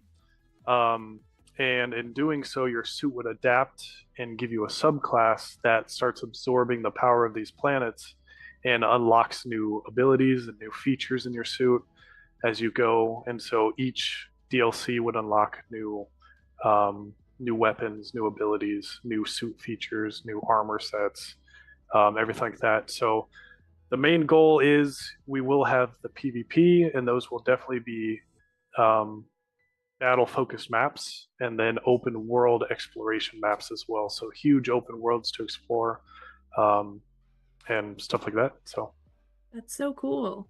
And those open worlds, are those, I mean, obviously this might change in the future, so who knows, but are those planned to also be multiplayer? Or are those yes. more, Yep. okay. So Very cool. basically kind of a Destiny 2 style where you can log in, get in there with your friends, go explore. You can do all of the missions with a team if you want, or by yourself. So yeah. Very cool. There's so much about this that I'm like, this is gonna be awesome.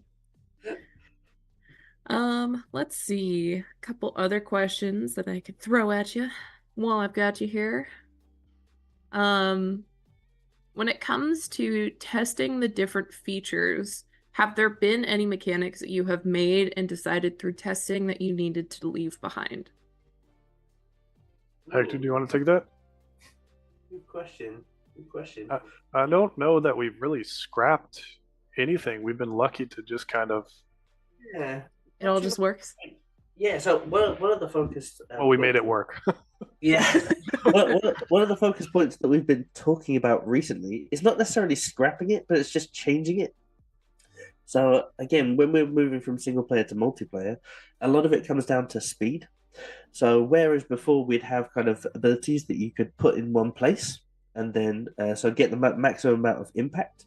So I don't know whether you played Anthem, you may well have done, but you had abilities that you can place over enemies. When it comes to PvP, it's just a little bit slow and it kind of takes the energy away from it. So pretty much we took out the the more sort of placed type abilities, and we instead change them for more single shot so that you can carry on focusing on what you're doing. And there's a lot more to do with tracking enemies and targeting enemies, because you want to be able to keep up the momentum and the pace rather than slow down things just so that people can sort of get the best placement. It's an open question as to when it comes back to more of the PvE focus, the open world, whether we make it so that it's a bit more flexible so that you can do a bit more of that stuff. We definitely want to cater to the player base, but it just comes down in real terms to kind of how much scope we have to be able to change things and what feels best. But yeah, that's kind of the answer to that question. I think we haven't necessarily scrapped the things that we've created, but we have had to think about how to rework them specifically for PvP because of the aims that you're trying to get to. So if your aim is to not slow down so that you're going boom, next, boom, next, boom, next, boom, next, which is how people play PvP, it just doesn't work if you're trying to be a bit more kind of methodical and slow, you know? Yeah. Yeah, absolutely. Let's see. Are there any more details that you can go into about your character movement components?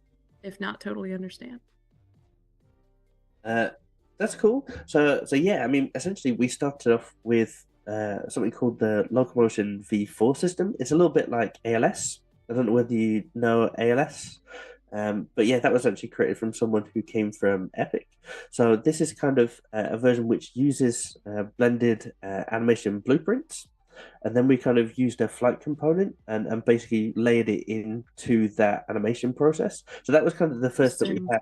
So we had a locomotion system.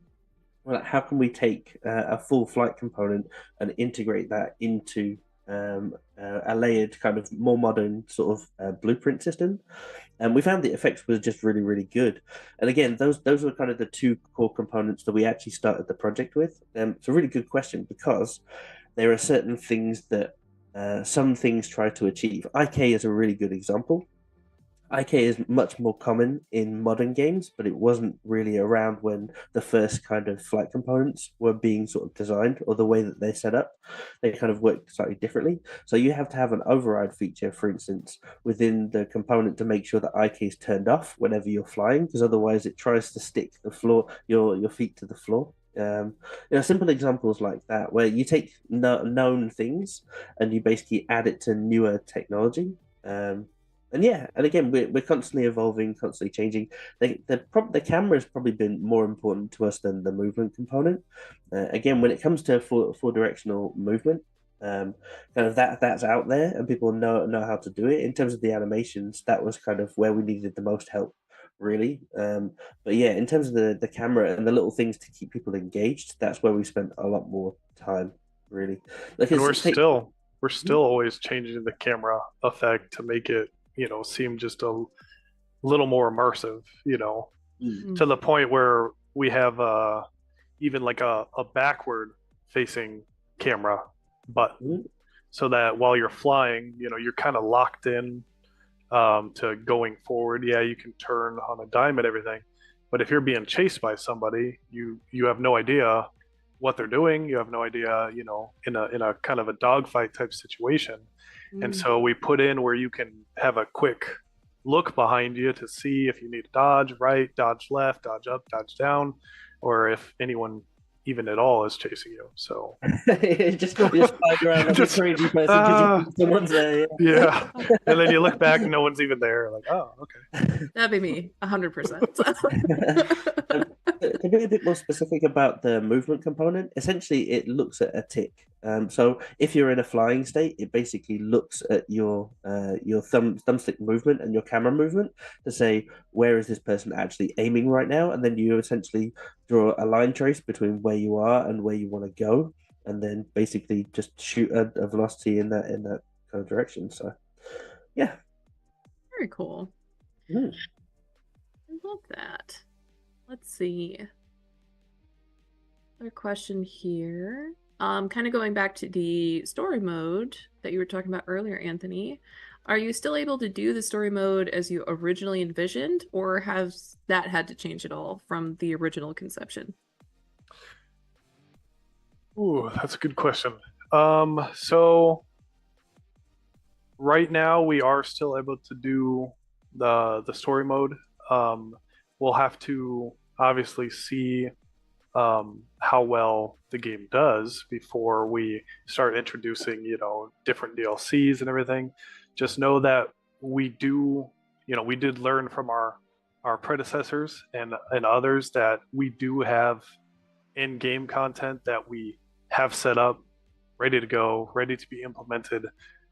We have a huge storyline to sit there and keep the player base engaged. And so, really, it's based off of the player base. It's based off of everyone that's watching to sit there. And if we're engaged and we're really liking it, then yeah, we got a lot to come. So I can just add to that a little bit and say there's two things that we won't do. We won't time gate, so we won't make achievements that you just have to sit there and grind and grind and grind and grind just because they haven't created any content for it. We'll always be as transparent as we can about exactly what's coming. We're not going to put together, as we said earlier, a roadmap and then just not deliver on it because that's not good for anyone. Essentially, we're in here to create a game that's great, but is going to carry on becoming greater. So the only way that happens is by building trust so that we can actually deliver on what we say. So that's one thing that Hector and I have both agreed with. And one thing I've always hated is if we show something, that's what it looks like. We don't sit there and take any of our gameplay in and doctor it up and Photoshop it, anything like that. I've never done that, and neither has Hector. And so what you see is what you get. If that's what it looks like in our game, that's what the game looks like. That's real time. So yeah. That's awesome. Another, it's technically two questions, but I'm going to paraphrase them together. Do you see the project using the new 5.4 motion matching for any of your flight locomotion, or are you going to stick with the system that you have? And these are always the hard questions because things are always going to be changing even as you're developing. So that'll lead into the second question of at what point do you think you'll draw the line of you have the systems that you have, you are not going to be updating to whatever may be the newest, shiniest toy at that time? Well, I don't know, sorry. Hector. Have you Yeah. have you played with it? I know I have. So We were just talking about this earlier, and I kind of want to see the sample project, which comes out, which I think is coming out in 5.4, the full release. I think then we'll have to make what's kind of a tough call because it is really integrated into our project.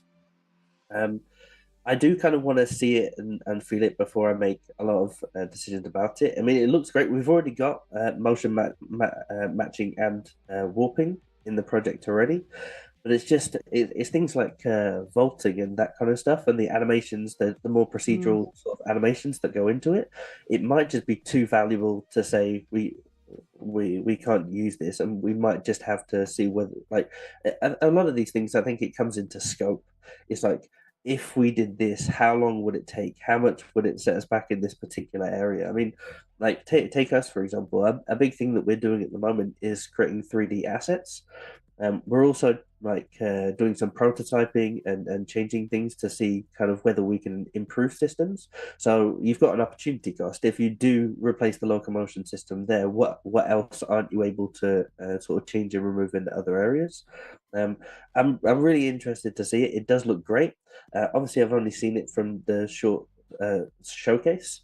The retargeting tool looks really great as well. It looks like it can save a heck of a lot of time. I don't know about anyone else out there, but I'm not a big fan of rigging. It seems like it takes a long time, and that's something that we've outsourced to Anthony's got a resource that he uses, who he kind of trusts, because it's not something we've been able to do in the engine and haven't been able to have the patience to do ourselves. So yeah, I'm really interested to see the sample project and then maybe do a bit of a scope. Even I might even just create like a test version of the project. I mean, I don't tend to work Sundays, for instance, But I might get a Sunday night and see how how do these work together? How do they play together? And if it works really really well, then yeah, potentially. I don't want to take anything off the table if it's a big forward leap for Unreal. But apart from anything else, it's going to get developed by Unreal. If Unreal bringing it into the system, you can guarantee that by the time we get to 5.5 or further down the road, it will have evolved, and we kind of want to evolve with the engine. That's kind of one of our big goals. It's something that's really helped us so far. So I hope that answers. Yeah, interesting. Because like it's hard to decide at what point do you no longer bring in new features and new tools and just decide that, all right, what we have works, and this is enough. Like, this is what it will be. This is the line. Well, I mean, as we said before, too, we started out in 4.27. And so as we went along, new features evolved and came about that would optimize it better or make it, like the frame rate generation being involved. Because originally we were just going to be like, what the heck, like 5.1. And then the generation came out, DLSS3, and so we were like, well, we could really utilize that, especially with such a fast-paced game, and so we moved it over again. And so we aren't above, if it does work out and make it more optimized and to help out, then yeah, we are definitely thinking about all the new stuff that's coming out as well to implement. So yeah, very cool. Let's see. I've got just a couple more questions that I'll throw at you because I know I've already kept you here for a long time. we really appreciate being here, by the way. We really appreciate it. Yeah, it's a great opportunity. Oh, of course. I mean, I live for this. Learning about things like this, seeing what you have built, it's incredible. I appreciate you taking the time to be here. 100%. It's great. Let's see. Someone is curious if there is a demo available or a demo that they can see. Yeah, sure. So I don't know whether it exists on the new Steam page. Do you know the answer, Anthony? There is for it a video. I know we have our first trailer as well. I mean, there are videos of the first demo out that we could look at. I mean, that people can look at and everything. But as for our actual EV2 version, the one we're working on now, I think we're getting ready to maybe release the first mode in about a month or so, depending on development. And so depending on how well things go. And so, yeah. Knock on wood. Yep, come in here soon. People will be able to. Don't hold him to that, please. we'll see. Yeah, soon TM. Yeah. So I mean, we will be putting some stuff out there and everything. So very cool. So keep an eye out, basically. Yes. Oh, definitely. And I mean, we do keep everything on our social media and everything, all the new stuff. We also have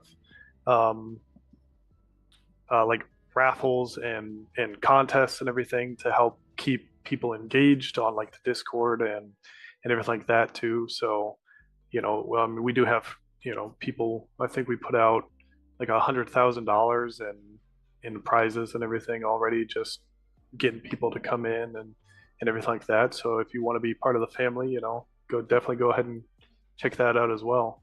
So just a note, Anthony, I think they were talking about actually playing the demo. Yes. Yeah, we don't have one out. You can see the stuff, but we don't have a playable version out yet, unless you want to do our I think it's first one. Yeah, the first one. I could probably do a bit of an update. I just need to take a look at it again, make sure that it's all kind of good. See whether we can update it to the new engine, because I think there's been new releases stuff out since then. Yeah. And it was supposed to be a wow factor. So in order for that one, you need a 3000 series plus to take. I was going to say probably a 40 series. Like if you actually want to have like if you want the frame generation, yeah, exactly. I definitely recommend it. You can play it. We've had plenty of people who have played it and had a good experience. But in terms of like a flawless experience, you definitely want a 40 series. Like Cool. Understandable. Yeah. Cool. Yeah. Speaking of frame rates, there is a question here where they're wondering what is the average frame rate you've been able to get in your testing, especially using all of the different UE5 features that you've implemented so far. Interesting. So multiplayer is obviously different. That's kind of dependent on, well, I mean, it's we're moving to a client-based model, whereas at the moment we're in a testing-based model, so it's more like a host. So again, it depends on the host machine. It's kind of difficult to answer that question. If we uncap it, you can get pretty much unlimited frames depending on how fast your machine is. There isn't really any particular cap. And the old demo, again, like Anthony said, there was definitely some throttling there because we were doing very, very difficult things and we were trying to make it essentially a tech demo. So this is like the best that it could possibly look. Use the best tools, please, because then it will look the best. Whereas now, yeah, especially in multiplayer, we've scaled a lot of things back in terms of the actual requirement for PCs because we want it to be open and available for everyone. So yeah, so I mean, again, if we uncap it, you're probably talking 120 FPS or whatever kind of we need it to be. But yeah. Yeah, and it doesn't help that, we all have different computer specs too. So, one of us will get 120, the other get like 250, so Yeah. Yeah. It's just So numbers back and at the forth. end of the day. Yeah. Yeah. But they're pretty good. Yeah, That's what I'm hearing. Yeah. I don't know, maybe that's the non-coder in me. It's just like it needs to be optimized, but past a certain level. I mean, I wouldn't know the difference between 100 frames per second and 105 frames per second. I couldn't tell you. I couldn't point to the one which is 100 frames per second. So I don't know the answer to the question really. Fair. Fair. Maybe we'll do. Maybe we should do it will definitely be. I mean, enough. Most games you're trying to hit the 60 FPS mark, and we're definitely well above that. So Yeah.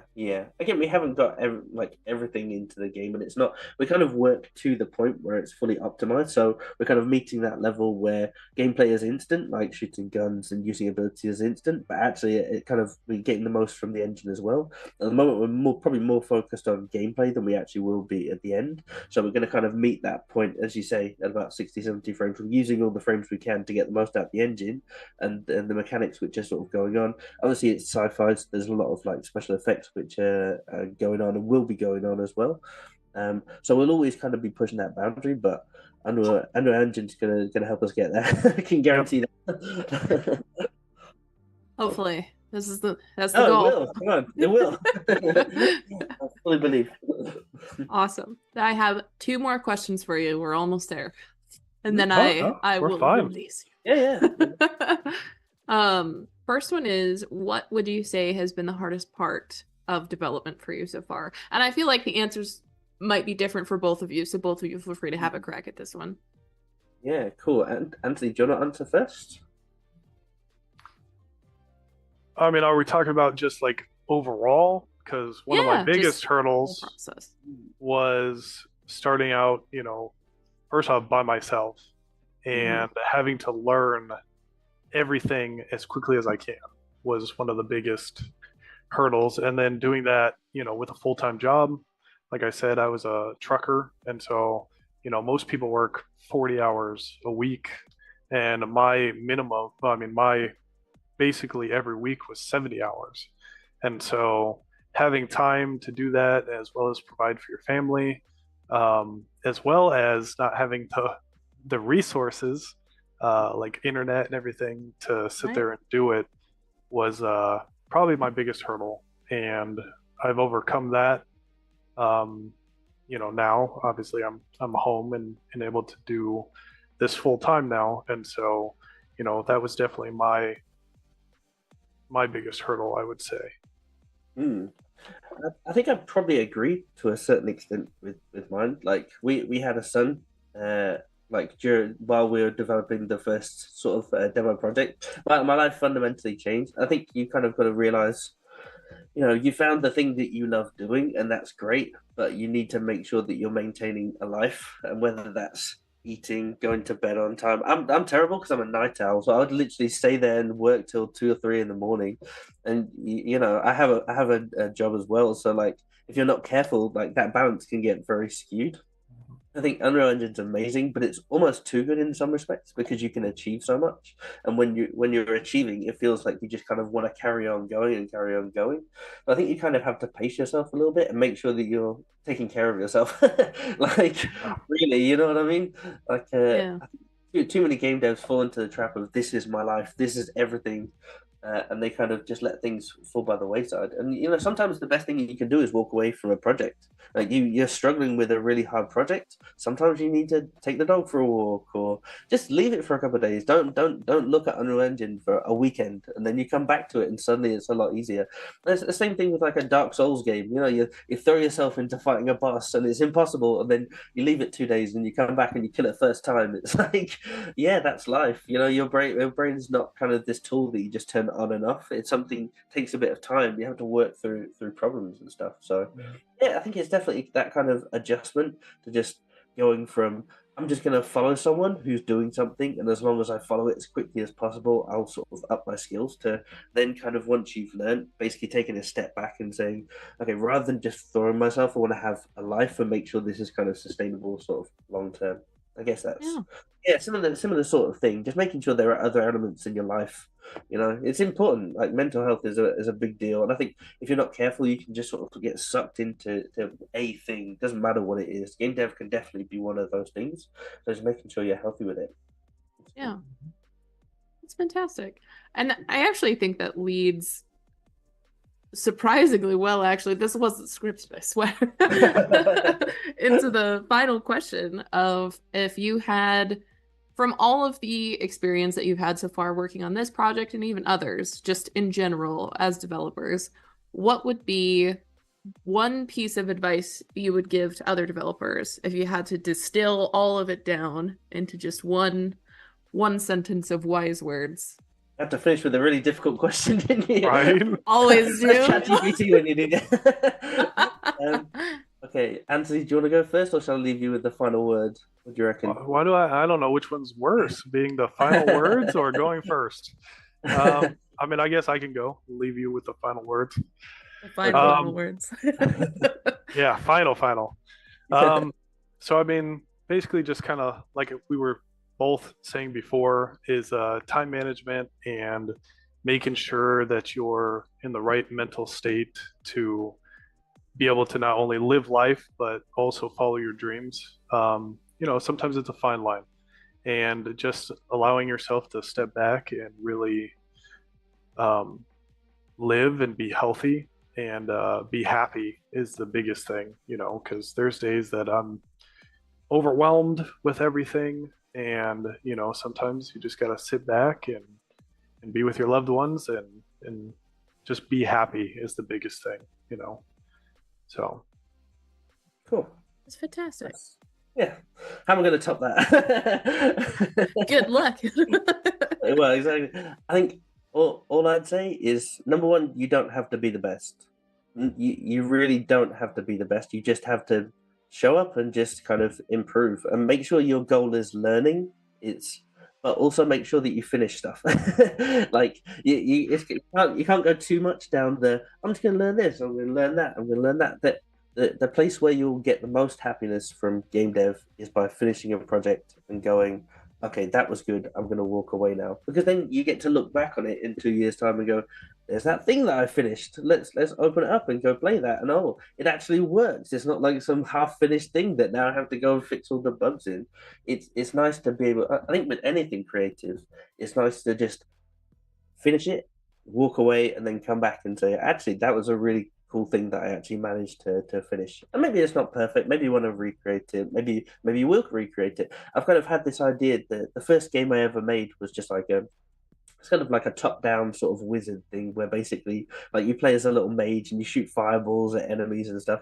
And I've kind of wanted to do it so that every year I make that game so that I can sort of see my scale of improvement. Unfortunately, I've been quite busy, so I haven't had too much of a chance. But I'd love to be able to do that. It's just kind of just see what you can finish and kind of move on. That's my final word. And yeah, good luck. And don't read any posts about how everyone else is amazing. Just know what you're capable of and see whether you can create something. That's it. Yeah, it takes time. It does. It takes time. Exactly. Give yourself a break. Yes, give yourself a break and drink some water occasionally. Yeah. All right. Well, I think we're going to call it on questions there. There were a few more that did come in. So if anyone does have questions that they'd like to follow up with y'all to learn more about, where would be the best place for people to learn more about the game and keep their eyes on it and all that good stuff? Anthony, do you want to maybe share the Discord or maybe the Funtico socials, and then we can go through and just answer some questions there? Well, so as far as I know, the link I gave you has a list of, yep, it has our Discord as well as our Twitter for that Funtico platform, the website. And so yeah, join any of those as well as wish list us if you would. Any support and everything definitely helps.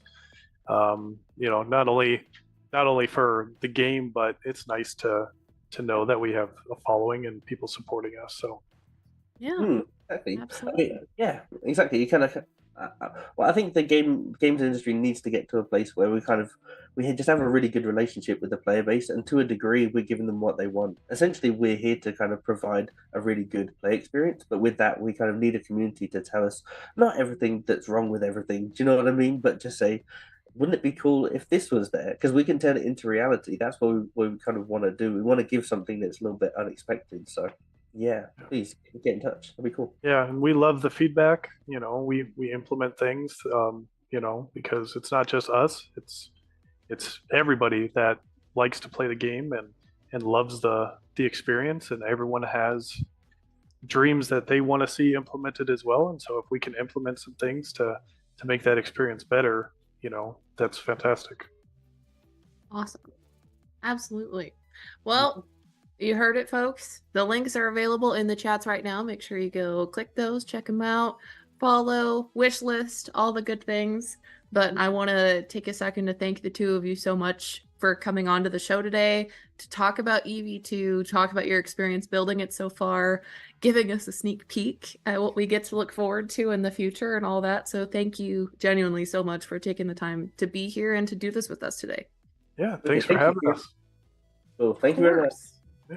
And when it comes out, you'll just have to come back on so we can play the game together, right? That's the next part of this. Part of the deal. Send me the invite. I'll be there.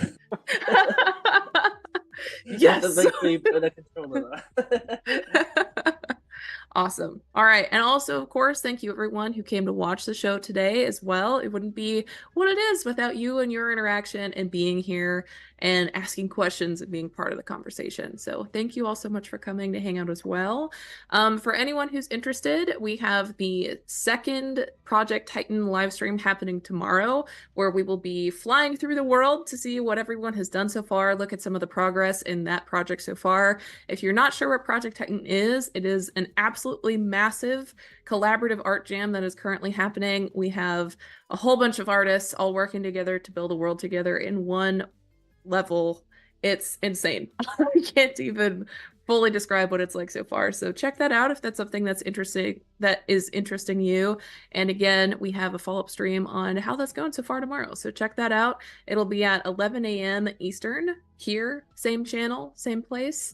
And if you're interested in joining, you can still do so. Registrations are open until April 29th. So check it out. See if you'd like to join. If you would, give it a go. Why not? What do you got to lose? But yeah, with that, that's everything for today. If you missed any part of the stream whatsoever, don't worry, because it's going to be posted in video format that can be viewed on demand on both our Twitch and YouTube channel whenever you need to, as well as come follow us on all of our socials at Unreal Engine to keep up with the latest news and all that good stuff. A lot of stuff came out at GDC that is going to be coming out over the next several weeks, so keep an eye out on all of those channels for that kind of information as well. I'm running out of breath as I keep going through this. But that's everything. So thank you so much, and we'll see y'all next time. Bye, everybody. Bye.